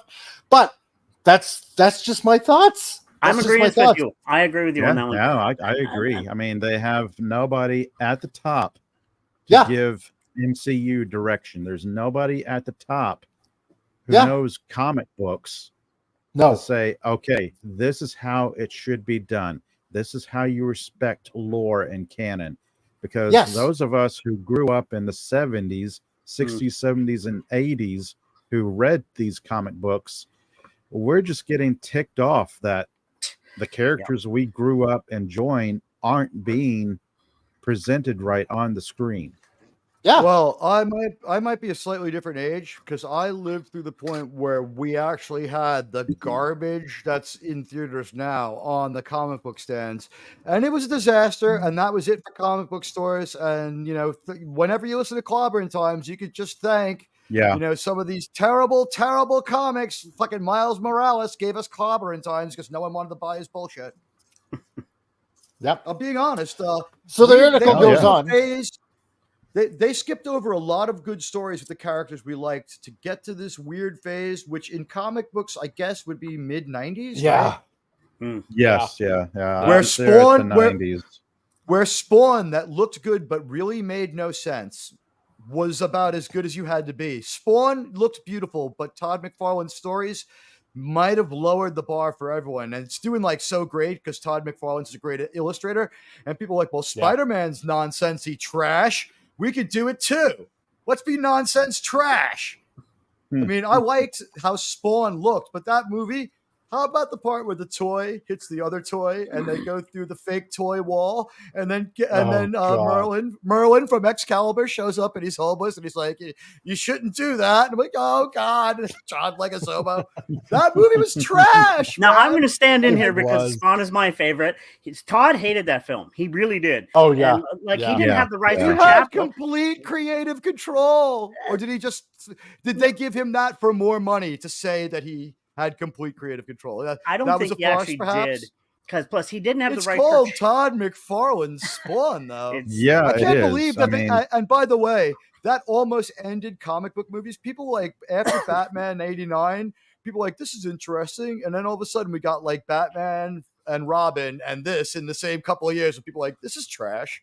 Well, I mean, we only hinted at Angel in it, which he doesn't even own the rights to anymore, and he didn't have the rights for Chapel, which is the guy who killed him. So but and I'm going to say this before I continue. The new film is supposed to be a horror film, not for kids, rated R. And now, hopefully, if Todd, because I read the comics and it's up the 300s now. It's one of the longest running comics still monthly, and it's it's a really good comic still. And I'm hoping the new film with Todd, totally just because it's not for kids anymore. It's rated R comic. It's going to be more of a horror film. It's hopefully coming out soon. And if it does good as I think, I'd say if he could get a backer to buy Marvel, if they're going to sell it, because that's a guy who's still existing, writing comics that are still selling monthly. I think he could really do it. And I'm just going to add this fellow behind Savage Dragon, if I remember right. Savage Dragon is the other Image title that's still going. Yeah. Monthly, yes. Yeah. I'm just going to add this in. A few years ago when Todd McFarlane was in Calgary, he came to the Calgary Comic and Entertainment Expo, and he promised, that when Spawn was finally made as a movie, he was going to actually premiere it in Calgary. Nice. I mean, not in Hollywood. He was going to premiere it in Calgary. I actually have the original cartoons. Happen. Did you guys ever see those cartoons? Oh yeah, on HBO. Yeah, I actually got them on my desk. I'm going to rewatch them again. They're so good. Cool. Oh, that's why when I make a movie. Well, one sec here. John Riddle, I got to run. Everybody have a great weekend. June, thanks for dropping on by. Please like and spread. And yes, we will eat more corn and meat. So thanks, dude, for dropping on by. So, but anyway, carrying on. While he believes John Randall. While he believes that the genre ended with Avengers Endgame, he does think that Marvel and DC are attempting to course correct. I think it'll come back. These movies made too much money for them to fail. And what I know from talking to friends at DC and Marvel is that there's a massive course correct being planned. They need to get it back on track. Getting some people with an interesting voice again is critical, he said. He then asserted what they need is a story with a strong female character. Oh, yeah. He then asserted every director who did a superhero movie in the first 10 to 15 years had success on the entertainment scene before that. Frankly, Millar concluded, and unexpected choices were made as opposed to just jobbing directors who treated them like any other gig. Yeah, well... He might be right on that, but here's the thing: talking to people in Marvel and DC, like he just iterated, trying to do a massive course correct. I don't think it's going to happen. I don't feel like really the think course because correct. comics, The course correction will be comics are not more selling. female. Yeah, and I also no, don't. yeah, I don't exactly. think I don't think they've taken any of the right lessons from this shit at all either. No, They're like, what happened was when we subverted Superman, we didn't do it right. We need him to bring in that JJ script where he's black and a woman. That's our Superman. Yes, Whoopi yes. Goldberg Okay. is Clark Kent. Whoopi Yes. Goldberg is Clark Kent in That's Superman. right. What we with need is more J.J. toxic male Abrams. superheroes, like Gab said. Yeah, yes, This that is JJ probably script oh, for Superman. Oh my God, yes, he was going to be the black Superman, and I don't know if he was going to be a woman or whatnot. I don't know I have about no that. idea. But yes, I've heard about that. It's like, oh my God, I do not want JJ Abrams' script to I even don't. see the Yeah, light of day this ever. is probably a No. good point to ask the question. Something I've been wondering for some time is like, what is the future of superheroes in general? Can they succeed anymore on the big screen, or would they be better suited to the small screen? Is the billion-dollar blockbuster model sustainable? That's what I've been finding myself wondering the past few months, because we get these big budget movies popping out there and they need to make so many hundreds of millions of dollars be profitable. Yep. And more it's like, well, this one didn't make 500 million, this one didn't make 600 million. Yeah, This one needs to make $1 billion to break even. And it's like, that's just, I don't see that as being sustainable. No, it's not. I don't see that either. I think Lois we can have be back to in the kitchen making a sandwich, making Superman a sandwich, like in the good old. Yes, exactly. I can see that. Actually, in Snyderverse, he's the one who does the cooking and brings home the food. He comes in and she's hanging out in the bathtub, and it's the inverse of the scene from Scarface. He's like, "You're boring, Lois. You take baths and you write phony news. That's boring." Because here's the thing, right? Another Quaalude, you'll love me in the morning.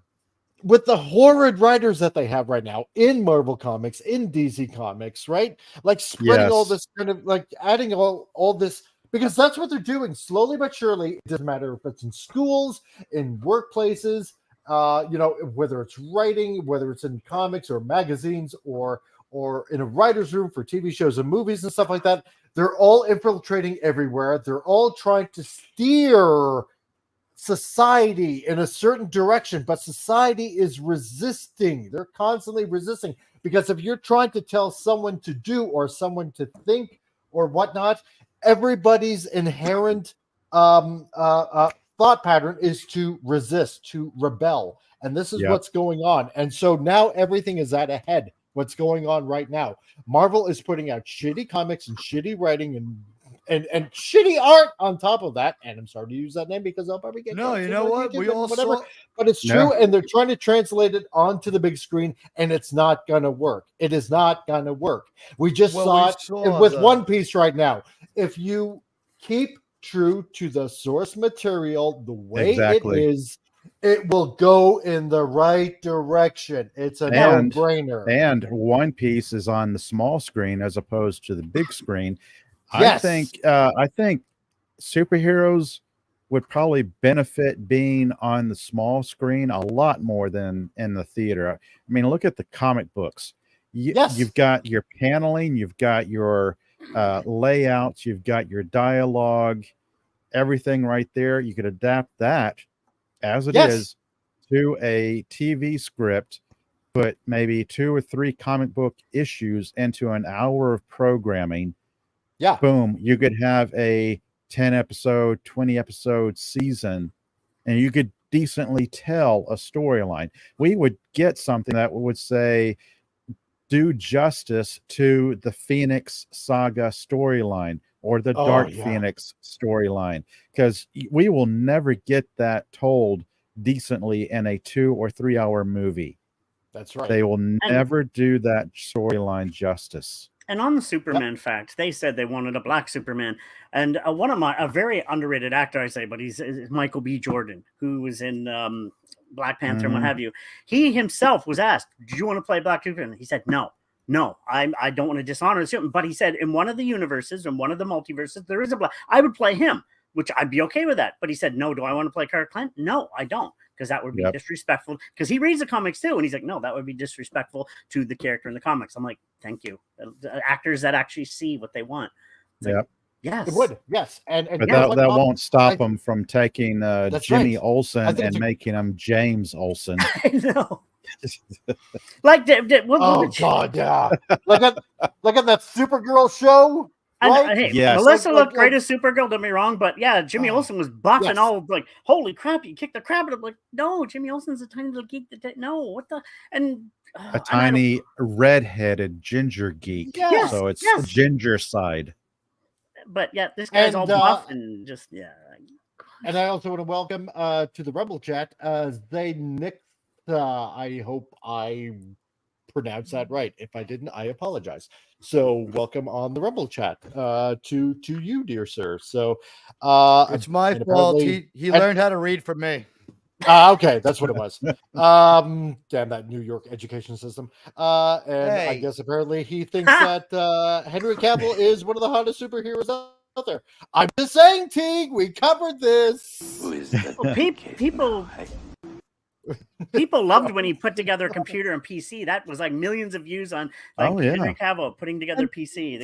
And didn't he turn around and give that computer to like a needy person as well, right? He's like, I think so. Built myself a new gaming computer. Exactly. So what I'm doing now is I'm removing all the evidence that this was my computer so I could give it to some chap who needs one, because I don't want anybody to go without the internet, or where are you going to get your porn? And he was really nice. And there you go. Yes, Captain Marvel is a man with and I can't read that out because of YouTube, unfortunately. But I can't say it on Rumble because with a Frankenstein.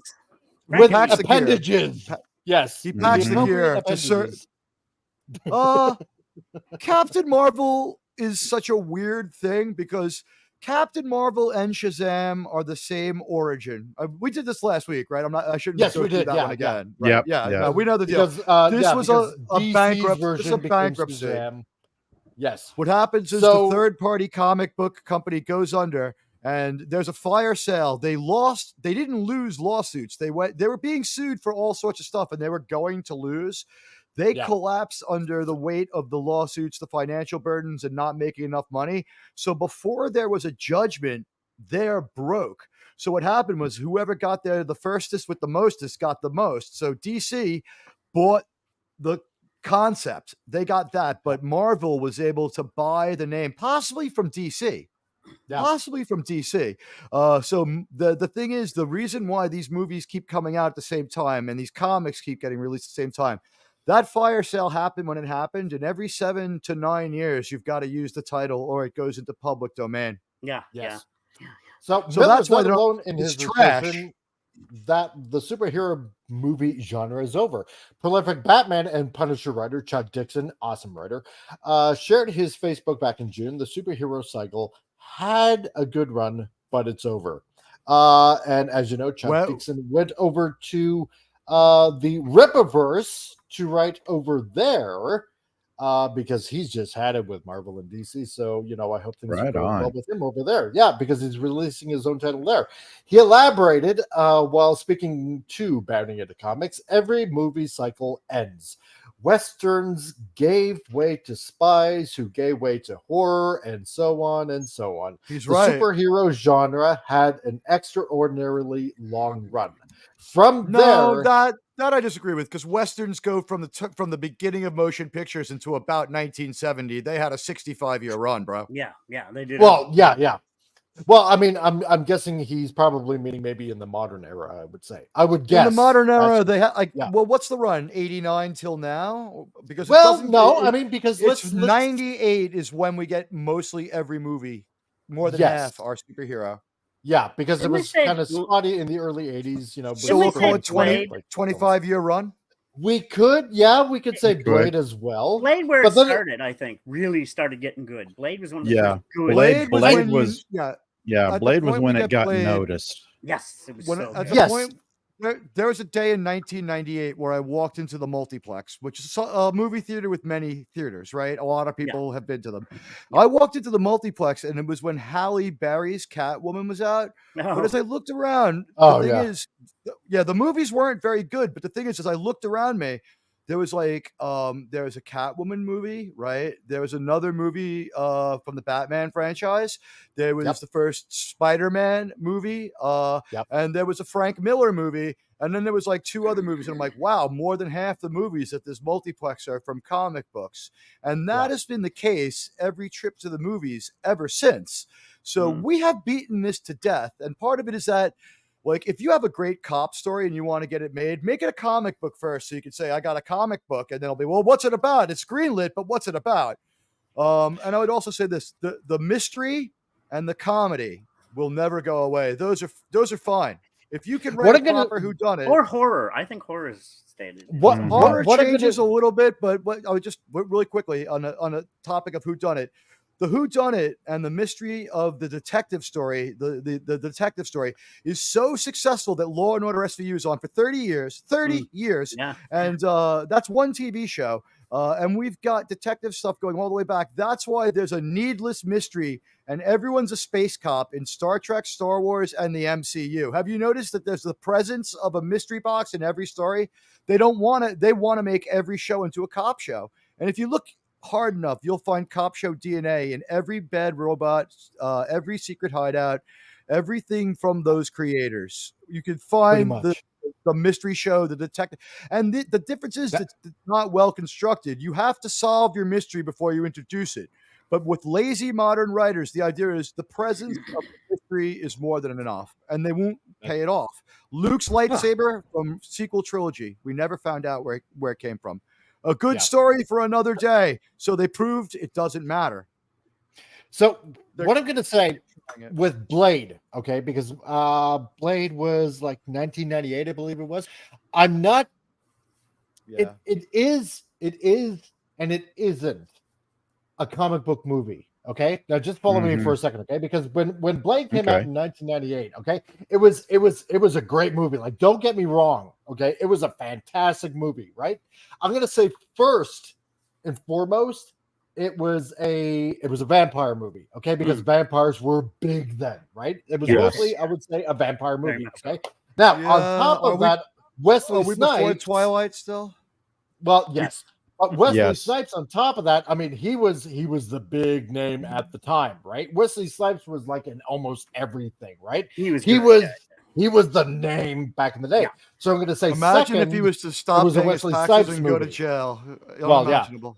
But I'm going to say second, it was a Wesley Snipes movie because he originally wanted to do, because he was a comic book fan on top of that, he originally wanted to do Black Panther, okay? Yeah. But Black Panther, you know, it wasn't really that big of a thing, and I think for some odd reason it was tied up at the time. I'm not exactly sure how. That's weird because Blade is like bottom shelf. He's a good, story, but Blade was a bottom shelf superhero, so to speak. Yes, it was like a B character, a C character practically, you know, and he barely had below Iron Man, and he was really just a Spider-Man villain, right? He would come and be a gray area guy with Spider-Man. He would hang out. Sometimes their agendas would line up. Yeah. When you ran into Blade, Spider-Man and him would fight for a while, and then they'd work it out. Like, no, I'm doing this. You're like, all right, Daywalker, I'll as help a you. collector of the new Avenger comics, he's actually he's an Avenger now, or at least became one. Yes, but here's the thing, because he was like a bottom tier character, right? You know, he did, because Blade hardly showed up in comics whatsoever. So first of all, it was a vampire movie, because vampire movies back in the day, back around, you know, the late 90s, vampire movies were huge. Wesley Snipes was a huge name. He couldn't do Black Panther because Black Panther was like tied up in something. So he took the second character that he wanted to do, which was Blade. Blade made it huge because, I mean, it had 3 movies, let's put it that way. And made Blade front and center pretty much for a while into the Marvel universe. And so then I would say thirdly, it's basically a comic book movie. So that's how I would put Blade, right? Yeah, I can't argue with that. Yeah, I agree with that, but I would say, just very quickly, Blade shows us too that by the time Blade 2 comes out, and even though it's they never do as good as 1 again, but 2 and Trinity are also very good. You find this out. Your superhero comic book movie ticket money has got a better chance of being well spent than most other movies. It was like Blade were 3 more than half good movies. Like, they're really good movies. Like, you did not feel cheated. Now, movies were like for my $12 when Blade came out in 1998.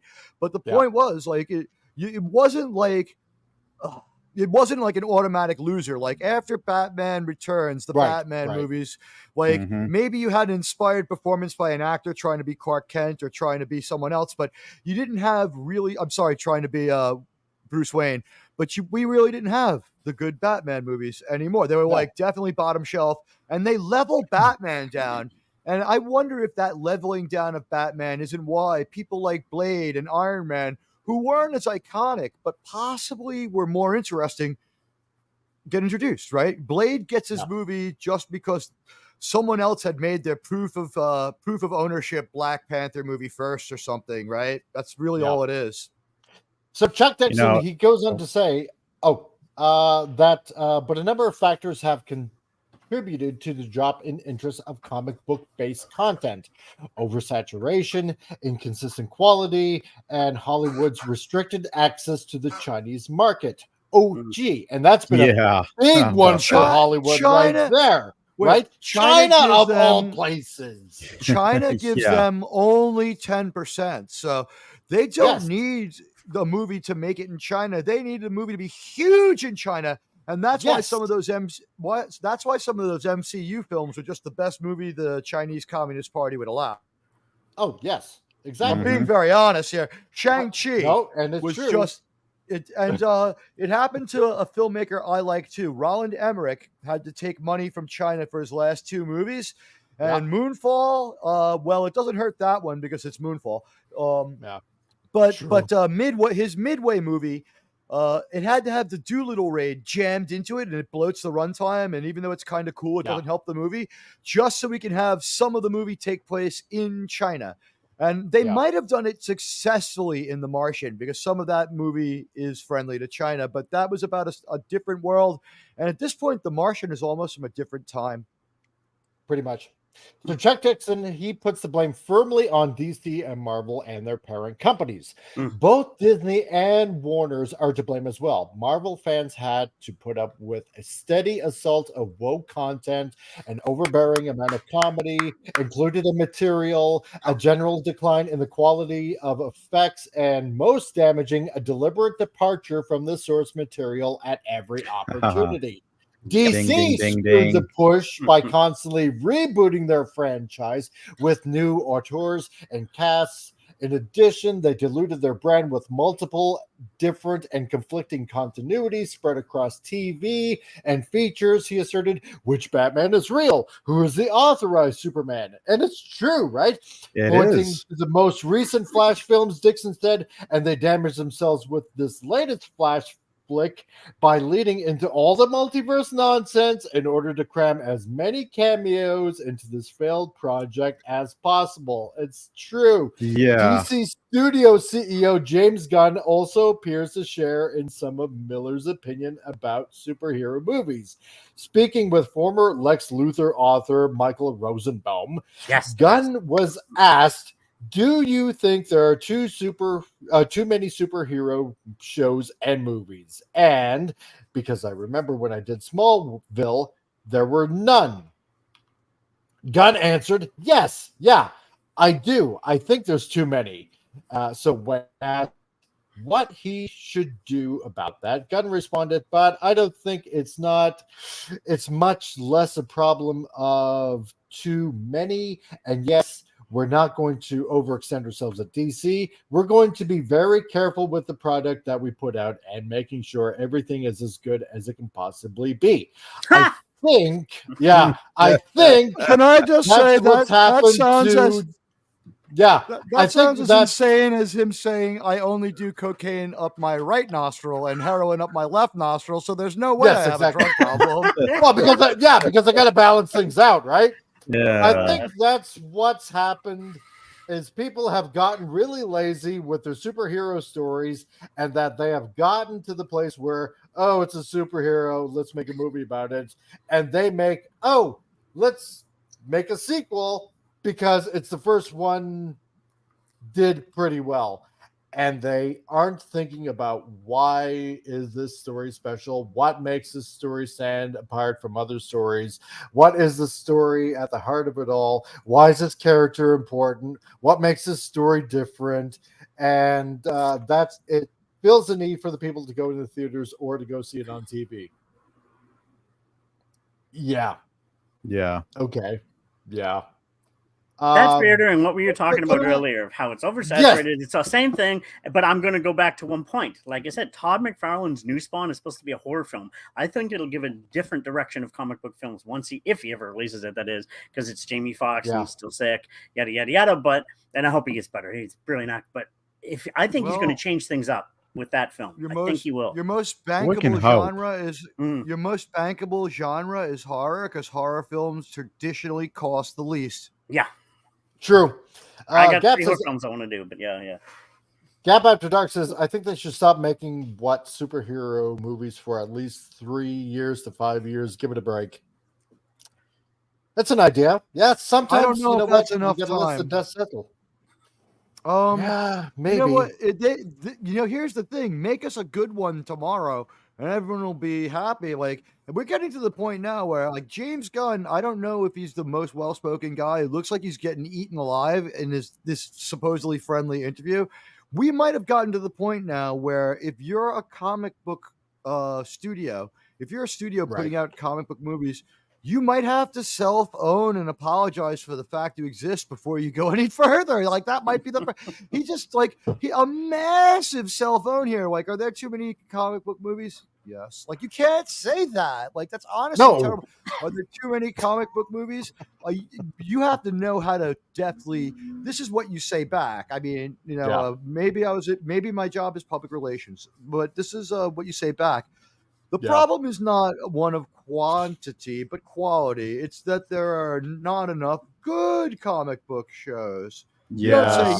You don't leave out there that we need to prune back, especially when maybe he hopes that people will knock off number one. Like, people are sick of the MCU. This is my chance to knock them off. I don't know what he's thinking here. Yeah, it's not the we right have too answer. many bad movies and not enough good ones. It's not the most self-assured answer, and it's not the best answer to give people. It's a self-own, and it almost sounds like he's saying, please don't see my movie. Yeah, and I find okay, go ahead. Oh, please, can we have a Superman origin story, because it's been done 100 times before? And what the direction they're going with comic book films Batman, now, Spider-Man. I honestly think the next... Go ahead. No, go ahead, Foggy. They're doing a lot of mid characters that nobody really cares about.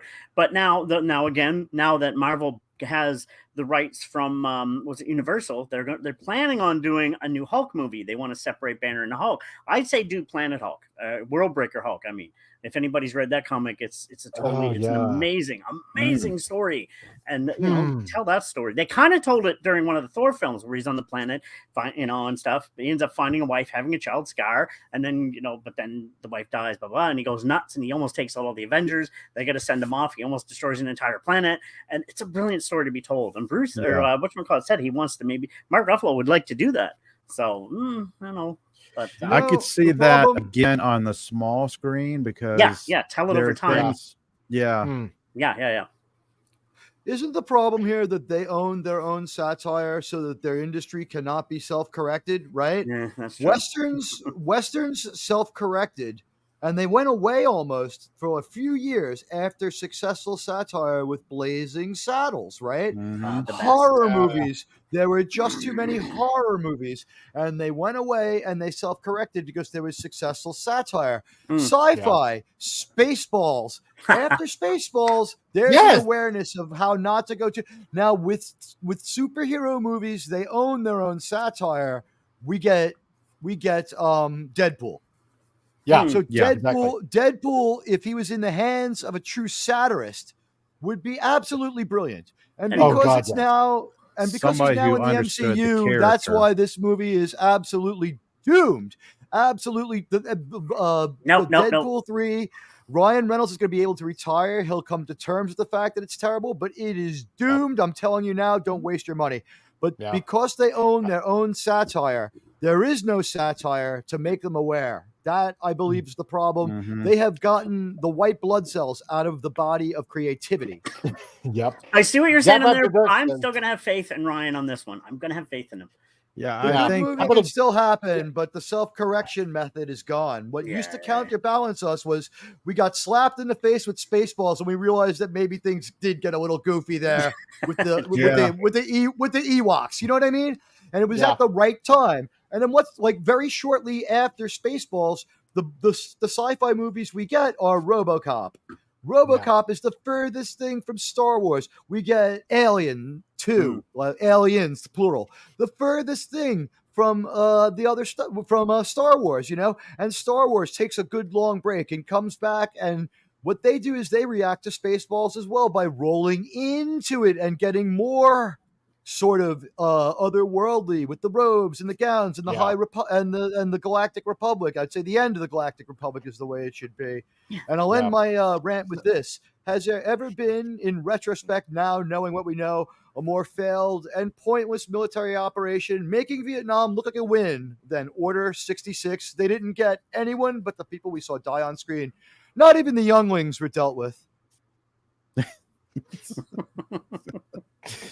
Okay. Gap After Dark. How about a Green Lantern Corps movie with all different lanterns? That would be cool. Well, James Gunn wants to do something like that, but he wants to make it more like a cop kind of thing, right? Because right now, 3 or 4 movies have to work out before you get an expensive one again. So that's why they're thinking small. And remember what I said about detective stories being the most successful. So what is it going to be? A cop movie. So a space cop. It's a space cop movie. It's a space cop movie. It doesn't matter. He's a cop. It doesn't matter. He's a cop. It's safe. It doesn't matter what kind of cop you are. That would mean they would have to change the origin of Hal Jordan from fearless test pilot to fearless detective. Detective super cop. Oh god. Yeah. Stephen Ransom, you know what would help all of these new projects? A lack of preloaded interviews and conferences. The industry needs to shut the hell up. Agreed. Well, they are. That's the weird thing, is that they are shut up. It's that we're getting the stuff that was ignored. The Access Media kept those Rachel Ziegler comments from surfacing. They came up because people went on the internet and looked at shit she said last year. All of them are old.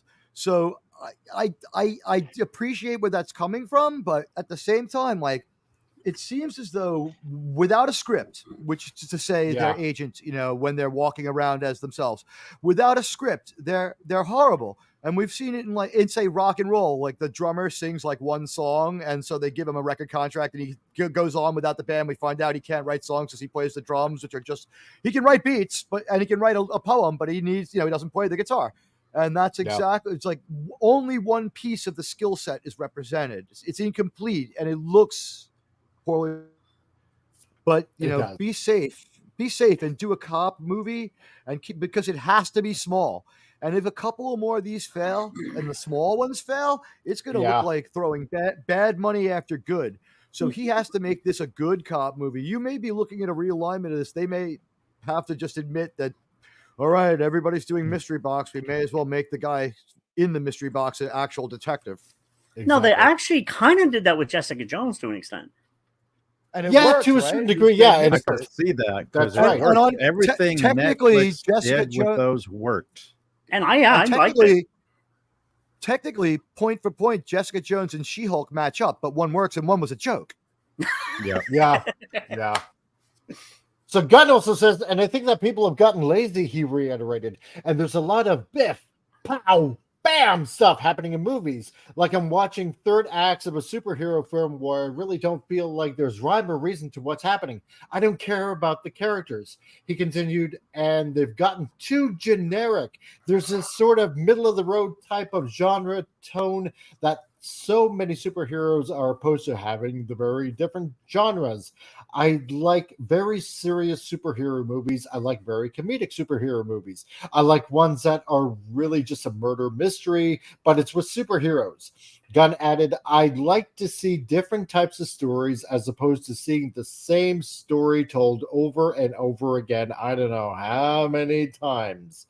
So then Rosenbaum shares his thoughts, saying, "I think that that also, and then people say superhero fatigue. I don't think that you see now that."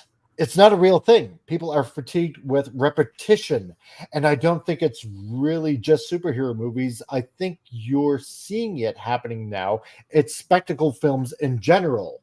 But there's a lot of spectacle films made, and they're just have gotten really generic, and they've gotten boring, and they aren't about the characters. It's and there's no emotion to them, and they've gotten boring. Yeah, and there should be emotion in things, no matter that should always be there, some kind of emotion. I'm not saying it can't be really light. I'm not saying it can't be really heavy. I'm just saying that there should be some sort of emotion. So then Gunn would refer to the horror genre.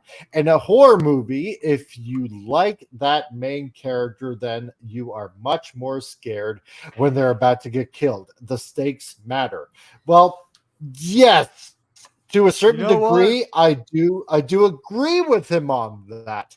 I gotta go actually 100%. I'm all in with that sentiment because you've got to, and that's one of the problems of the movies right now is everybody being a fucking wisecracking rebel makes you hard to latch on to somebody. Yeah, it does. Yeah, because in one way, I see his point of view. Yeah, they become so generic. It's the same old formula over and over again, and it gets boring. But on top of that, I want to hear when you inject all this other ideology along with it, well, then it turns a mediocre movie into a crap fest. And that's what we're getting is one crap fest after another. Exactly. And then going back again to One Piece, and I know I keep on going back to One Piece, especially in this show. Stick true to the material, make it fun, keep the same kind of energy, the same kind of, honor the creation, the fans and the happy. Give the fans what we want. Give us what we want, and you'll make money.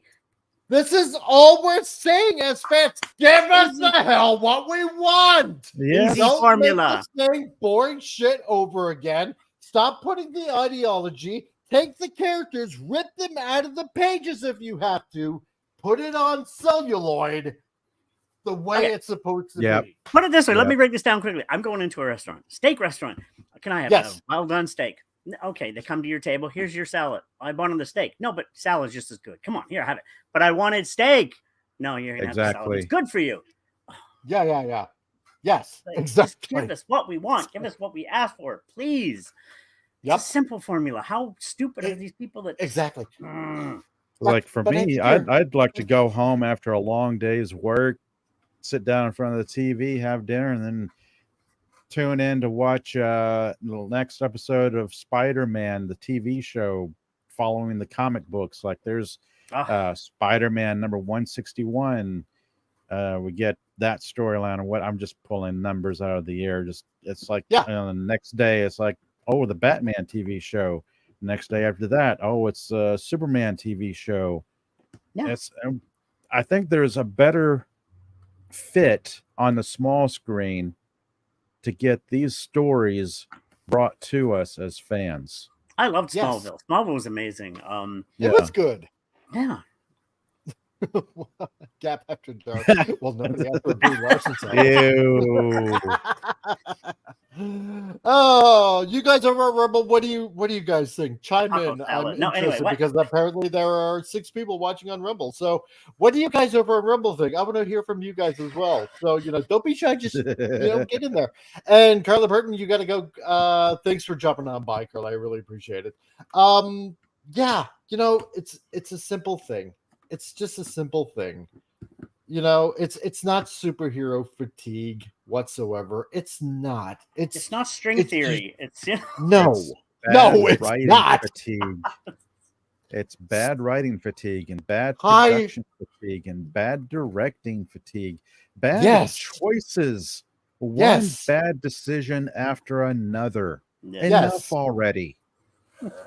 Because what we did here today, what I was trying to prove here today is, you take one show that is off to a great start and with a director that honors and respects the creator that made the show. The source And material. it's looking like the source material. That's right. Mhm. And I've only watched one episode so far, and there's 8 episodes, right? And just because I've watched the one episode, which was like, an hour long, and I'm sitting with my son, and we both loved it. We went to go see the last Indiana Jones movie that came out, Dial of Destiny. And when we both came out, and I only went to go see it because our youngest daughter, she's 13 years old, and she's like, Dad, I know my other, sisters and my brother, they saw Kingdom of the Crystal Skull, right? And when that came out in theaters back in 2008, 2007, sometime around there, Yeah. and I saw the first trilogy when, back in the day, and she just wanted to see one Indiana Jones movie. She said, Dad, I don't care if it's good. I don't care if it's bad. I just want to see one with you. And so we went, right? For the experience. Yeah. Exactly. Yeah. For the indie experience. And, my son hated it. I'm like, this is trash. My wife was like, what? I can't believe this is happening. But, but at least it made my daughter happy. And at least she got to go see it and experience it. Yeah. But, and then what, and going back to when my son and I are watching One Piece, it's like, this was good. This was great. So there's one contrast there. And then another saying, you know what? Yeah, it ended with Endgame, but it's not superhero fatigue. It's not. It's writing. Bad fatigue. writing. It's not honoring the source material. It's not honoring Yeah. the creators. It's yes, and like what Gap After Dark says, it's bad agendas. That's what it Who is. is the creator? The Yeah. creator is that which made V'ger. Yes. Who is V'ger? Who is V'ger? V'ger is that which the creator had made. Yeah, exactly. Circular reasoning. Circular. Look at that. Oh, that I Get love out Star of your Trek the motion loop. picture. That's just Whatever not happened to just say it again. A lot of the problems we've talked about today is because no one thinks about the fact that if you just made a movie that was fun for the whole family once in a while, just Yes. once in a while, for the fuck of it, at this point, Yeah. it's a long neglect. The idea of making a good movie that's fun for the whole family is something no one's even tried for like 8 years. Dude, this is like the ground has never been more fertile. Like it's why that genre is laying fallow for like 8, 9, 10, 15. When was the last movie that was fun for the whole family? Indiana Jones was intended as a lecture to be passed off as as fun for the whole family. And when was the last time we had fun for the whole family? Force Awakens? Get the fuck out of here. Oh yeah, I know. God. I've heard the Turtle movie's not bad. I got it ready to watch this weekend, but we'll wait and see. If they avoided stuff like one of the turtles being gay and stuff, then they're fine, probably. That's what I'm waiting to find out. So Yeah. Because the turtles, Probably. I don't care about people being gay and I don't care about having representation. That's all fine with me. But the turtles, even though they were originally for older people, they ended up being like a young kid thing. So we don't want to the turtles, they should just be teens who are like angsty and let them love pizza. Like let them be who they were written to be. and what's her name is black in it, but if people remember, she was in the original black and white comic book. She was actually black. So and now Oh, she's April ugly. Well, too. she Now was she's actually representing- more not tan. sure about that. All I Yeah, can say she is was just actually now more she's tan because I believe she had like a dual what's the word I'm looking for? Dual background. I think so. identity. Yes. secret So identity? she wasn't entirely black because it actually represented his wife, who biracial. was, I think, a Yeah, biracial. I think so, Yes, yeah. that's what it was. That's what it was. Thank you. So anyway, seeing how we're pretty much at the 2 hour mark and all that kind of jazz. Foggy Brains, is there anything that you want to plug away? Lots of things I want to plug, but let me see about the channel. Of course. Well, like I said, I've actually got the whole month of September's covered already. I got a bunch of stuff in the can ready to post. I've added the video game on Mondays, and on Fridays we have the other goofy weirdness. Actually, just as soon as this is done, I got to go film some TikToks, which also help advertise it.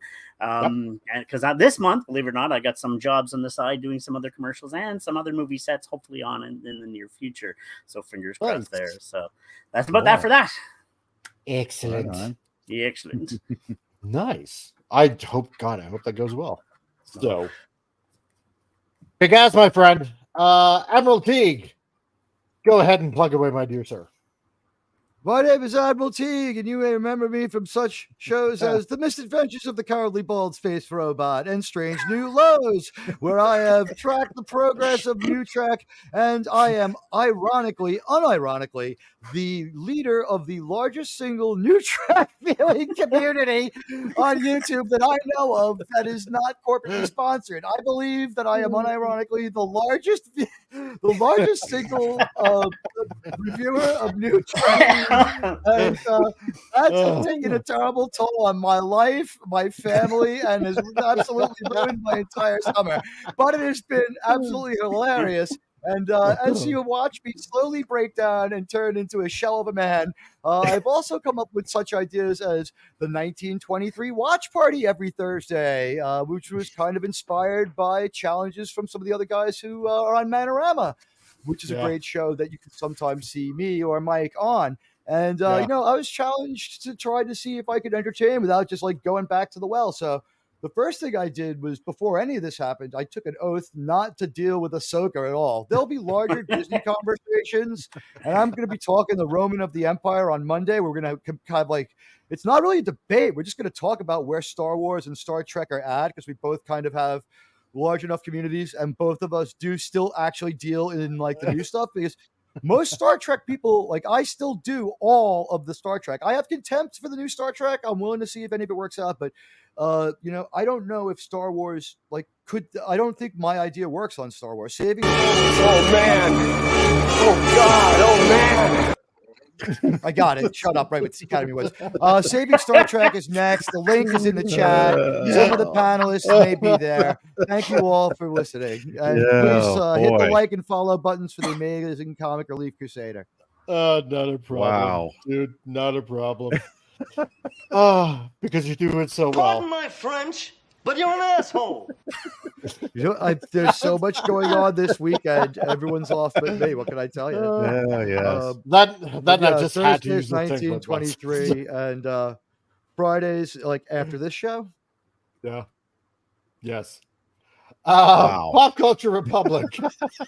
Go ahead and peddle your wares. Goodness. My channel is Pop Culture Republic. I talk about anything and everything under the sun, just about. Anime, movies, TV shows, comics, sci-fi, fantasy. I will tonight I'll probably be back on Raquel SSG's channel, where we'll be discussing Ahsoka episodes 1 and 2. Ooh, okay. Yeah, Nice. so that should be fun. Get your Excedrin ready, because it will be headache inducing. It should be fun. Okay, now someone's pitch is now officially worse. Check out our show. Yeah. Oh, jeez. Yes, we get like the cell pain phone reliever here. ready. It will be a doozy. If you want to know everything about Ahsoka, it's the most amusing way to find out. That's right. Just smile and wave, boys. Smile and wave. The thing we do to torture ourselves for you fans. Yes. I was so glad that we'll I watch swore a that crappy off show, beforehand. so you don't have to. Exactly. In this case, watch it for a fourth time. You know what, man? I am so glad I swore off Ahsoka.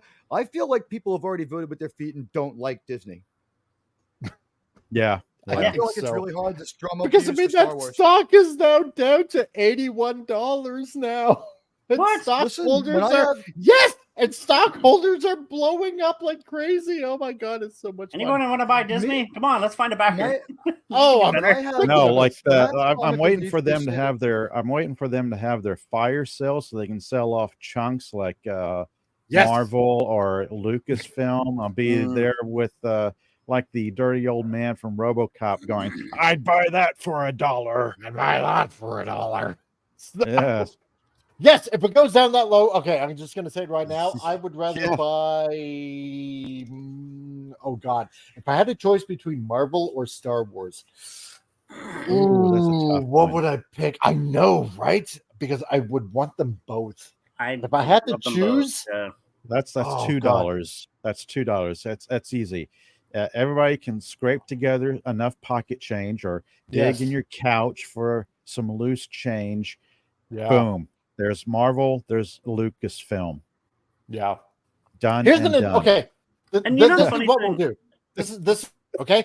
So for Titillating Tuesdays, okay, anybody that's remaining in the chat or just happens to watch us on the rewind, here's the question for you, okay? Because right now, as of Friday, Disney stock is down to like around $81, okay? So here's the question. If they had to sell off its properties, which one would you buy? Would it be Marvel or would it be Star Wars, and why? And then if anybody leaves enough remarks in the chat, or actually as a comment, if you're watching this on the rewind, and do it, whether you're on Rumble or on YouTube, then we'll go over it. How many people say how what they were buying? So, I just want to thank everybody. Oh, that would be good. Because now I just want to say everybody that showed up in the chat, Jason Caserta that showed up, and Killer Rabbit from Space. Thank you guys for showing up, and Carla Burton that had to leave. So thank you, Carla, for also showing up as well.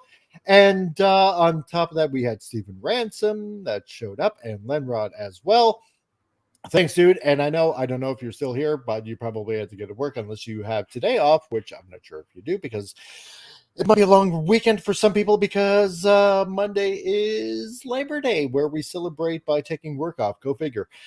We had Myra Kitty that actually showed up as well. So hello, Myra Kitty. And if you're still in the chat, thank you for showing up as well. And we had Carla Burton. We had, and we had Zavel Beeblebrox as well. That's right. Yes, we had him show up as well. James Caserta, and I'm just going through the chat because I want to make sure I get everybody here that said hi, and just want to be that kind of host that welcomes everybody and says hello for showing up. And we had John Rendell, and we had lots of other people show up as I scroll down the entire list, like Gap After Dark. I know, and I don't care. So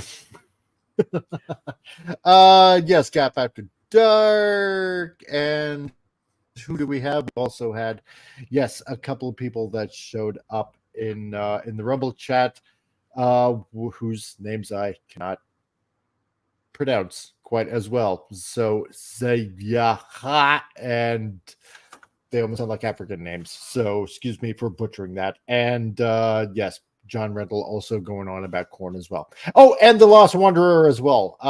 Dude, yeah, thanks for stopping on by. And I gotta check his website more, that does that live broadcast on radio, digital radio, or whatever it was. So, and yes, Lenrod is still here, so great to know. So yes, let's do a crowdfunded purchase. That would be awesome. Let's do it. Let's do it for Lucasfilm and set it all right. And just so we could just irritate the living daylights out of Kathleen Kennedy and just erase everything that she's done. And then on top of that, telling her that's no longer canon. Like what you know what I really like about Lucas, though, I will say? The video games are still good. That's one thing I will say. I want LucasArts back. And that's what I wanted, because that came directly as canon, as part of George Lucas approved video games, not just not EA and all this kind of other crap. Because I want LucasArts back, but they are doing a good job. Some of them, there are some good games. Some of them, right, yes, I'll give it that. I'll give it that. So basically, from everybody here on the panel to everybody out in the chat, thank you for stopping by on this Frantic Friday. Stay tuned for Titillating Tuesday for the beginning of the week, and stay tuned. I hope everybody liked yesterday's video. that I put out. I was sitting on that intro for a year. It's like, you know what? I'm just going to use it for this, and I'm probably just going to go with it. So I hope everybody found that at least somewhat entertaining as well. So, and everybody, don't forget to like and subscribe to this amazing gentleman. That's right. Because I tried my best, and like Foggy Brain said before, our masochist's behavior is for your benefit. Yes. So to everybody out in the chat, to all of you out in the panel, and I know I reverse that, but it's a Frantic Friday, and my brain is not working well. Thank you all for stopping by, and we will see you on a Tuesday. See ya. Goodbye. Later, all. Bye bye. Star Trek is next. Stay tuned.